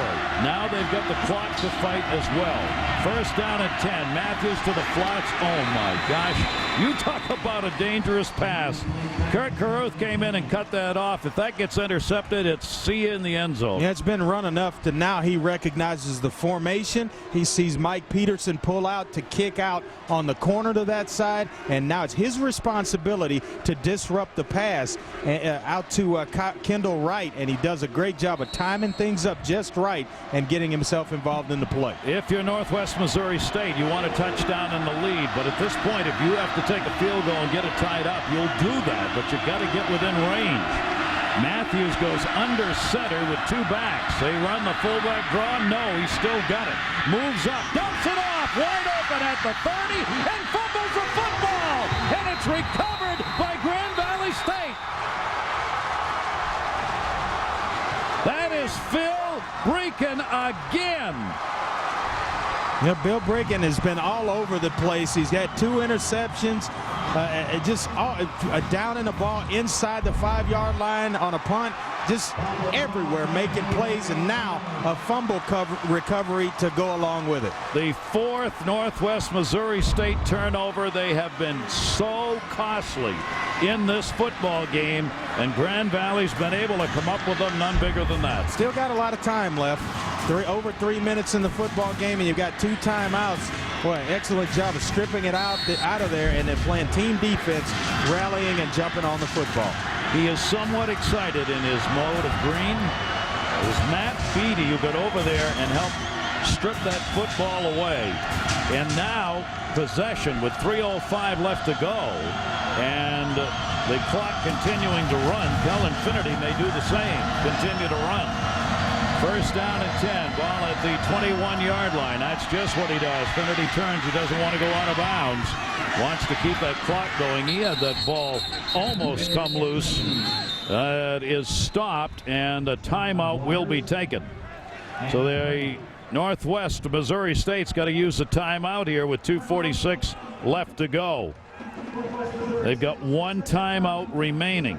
Now you see the officials telling him the one timeout remaining, and he acknowledges that. Can it be two in a row for Grand Valley State? A chance to control this championship football game for the second year in a row. Some disappointed Northwest Missouri State players over there because they know they had a drive going. Well, I tell you, he made a heck of a grab and turned it up the field. Was going to get some yards after the catch, and now it was just a matter of securing the football and getting yourself down once you get in a crowded area. And Matt Beatty slips up behind him, able to kind of punch the football out. And man, it's one of those opportunities that they come so few and far between, especially late in a football game like this. No team has won more consecutive football games at the moment than this Grand Valley State team. They've got a chance to go 28 in a row in the W side. Their senior class is 51-4. They have won 2 championships. They've got a chance for a third here today. Finnerty has been their offensive star. We thought it would be in the passing department, but instead he's rushed for 103 yards, 20 carries. I'm showing you he's versatile. Last week, showed you he could do it with his arms with 365 yards in the air. This week, he's doing it with his legs on the ground. Finnerty comes to the near side, dishes one off. It is caught at the 29-yard line. A couple yards shy of the first down, but he connected with John Matthews, sophomore tight end. Yeah, the big tight end, and that's the control passing game that allows you to still move the chains and get first downs, high percentage passes, but you're completing them and still moving. A lot of people, well, you got to run the football. No, you don't. You can control the football or control this football game through the air with short, precise passes. Cullen Finnerty, you got to believe somebody's going to take a look at this Brighton, Michigan senior, 6'2", 210-pounder. He has put up such magnificent career numbers with over 10,700 yards in the passing department, running that clock down as far as he can. 3rd down and 2. Need the first down. Made sure they got it. The reception will be a couple of yards extra for what they needed with Eric Fowler getting it. You know, for everybody out there saying, oh, you know, there's no way you throw it. I wouldn't be throwing it in this situation. Well, baloney, because you got all those bodies inside. Why in the world would you try to just run plays for nothing? You start a football game or you finish it the way you started. If you're executing, throwing the football, then that's how you finish it. That's their offense. That's what they run. That's what they put their stamp on all season long. He knows how to control the football. If you have trust in the guy pulling the trigger for you, you can manage a game just the way Chuck Martin is doing it right now. And that's going to be it. Timeouts for Northwest Missouri State have been used up with a minute and 50 left to go here. 17-14, Grand Valley State on top, and a chance to take their second championship in as many years. Last year's Division II championship had a great finish. 5 minutes remaining. Brandon Langston, 35-yard touchdown pass reception. The Lakers went ahead by 4. Last chance for Missouri State. 1 second left. Josh Lamberson, a pass completed. Raphael Robinson tackled just shy inside the 5-yard line. Grand Valley State winning their 3rd title in 4 years against this same Northwest Missouri State team, 21-17 last year. And right now, the lead of 17-14. They are talking about dynasty at Grand Valley State, and legitimately so. When you have a team that has done what they have done with their seniors, looking for their 52nd win against only 4 losses. A young coach who's got a chance to go 38-3 in his 3rd year, first head coaching job, Chuck Martin. Now, how about the job Fowler's done? Eric Fowler going out with a hamstring injury. He's got 7 receptions on the year, but none more important than in this drive when he's come up with a couple of clutch catches. He's got 1 TD for the afternoon, but I'll tell you what, 6 of his others have gone for first downs. Amazing getting himself back involved in this football game. And one of those catches for a first down coming right here on this drive after he got back into the game. Kennedy's going to carry it himself, 40-yard line. This kid is having one heck of a last game. He moves it up very close to another first down. Yeah, and now it's about getting first downs and moving the chains if you're Grand Valley State, because you're out of timeouts. You know the opponent, Northwest Missouri State's out of timeouts. They can't stop it. You get first downs, and the game, you can Katie bar the door because it'll be over with. The clock will run out before they have any opportunity to get the football back. They will stop the clock for the measurement. Keep in mind, under the new rules this season, once they get the measuring sticks back on the sideline, that clock will start up again. Finnerty has now rushed for 112 yards. He has passed for 220. I would call that a pretty good day. Pretty good day. He's been magnificent out there. When this ball club had a tough time getting the offense going in that first half, it was his legs. And I'll be interested to see after the game if Aston Martin, their leading runner, number 2, is not hurt. Yeah, a little banged up maybe because it just kind of took him a while to get going. He's had some good spurts, 12 carries on the afternoon, only 40 yards. But the running game has been provided by Cullen Finnerty here this afternoon. Kind of surprised that those are the numbers for Aston Martin. I would think that you would give him the football more if he was 100%. Yeah. They get the chain back over there. Obviously, Grand Valley and White here with the football. They do not want to play until that clock, the play clock, is clicked down as far as they can get it. And that's what they're doing right here. He's watching it up at the other end of the field. Cullen Finnerty is looking for another championship to conclude his career at Grand Valley State. Now Finnerty says, all right, let's get going. He moved Martin around, and Finnerty keeps the football after faking and gets it up to the 47-yard line. That is a first down. That will stop the clock while they move the chains. Well, he realizes how important the first downs are. If you watch his body language and the determination in which he ran the football on that down and distance, he wasn't going to be denied. I'm going to get the first down knowing that maybe 1 or 2 more plays and we can take the knee and go into that all-favorite position formation that we all like, the old victory formation. You talk about being involved in the offense, total offense. Finnerty has either run or passed on all but 14 of 69 plays that have been run by Grand Valley State in this game. Well, that's getting the football in your best player's hands, and now not only getting it in his hands, but him making plays for you. Now they just want to down it. He takes the knee.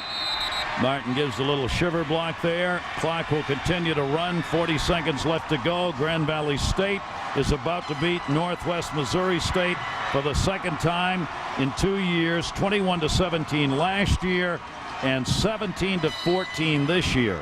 And getting ready to come on the field, all the fans who made the trip from Grand Valley State. They are located in Grand Rapids, Michigan, against this Northwest Missouri State team from Maryville, Missouri. One more time, one more snap. It is a second down. The knee goes down, and this football game is going to be over. And Finnerty holds the football on high. The fans on the field, your Division II champions, Grand Valley State, 17-14.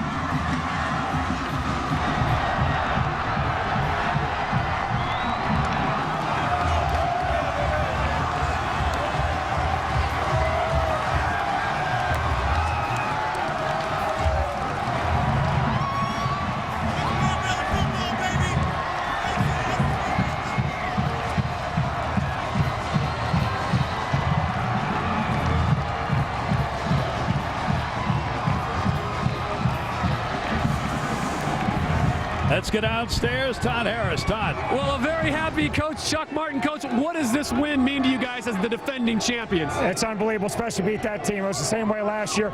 Neither team deserved to lose. Both teams played hard on us. A lot more sloppy this year, but both teams played hard, and we found a way to win again. What are your thoughts on a three-peat? I'm going to try to enjoy this one at least for an hour, but we'll try as hard as we can to win as many football games as we can next year, no question. Tell us about your quarterback, Cullen Finnerty. He came in here and thought of as a passer only. Today it was his legs that really got the job done run for you. What was the difference in his game? I guess the answer to that halftime question, could we win this game with only running 60? He's a warrior. Everybody that watches him couldn't be more proud of him or the rest of our football team and our coaches, and it's just awesome. Congratulations. We're going to walk you over here. It's time to pick up some hardware. Thanks, Coach. Nice, thanks. Boy, what a start for third-year coach Chuck Martin, 38-3. He said the season was turned around on September 25 when he gave a State of the Union address to the team because he didn't think they were playing very well 4 games in. Well, he got it turned around, and they played really well. I tell you what, he got plays from Cullen Finnerty when they had to have them, whether it was passes on third downs or runs, big runs in this football game, and basically turned the football game over to the senior quarterback, and he didn't disappoint. So Grand Valley State wins it. Coming up next, Holiday Hoops presented by Kay Jewelers.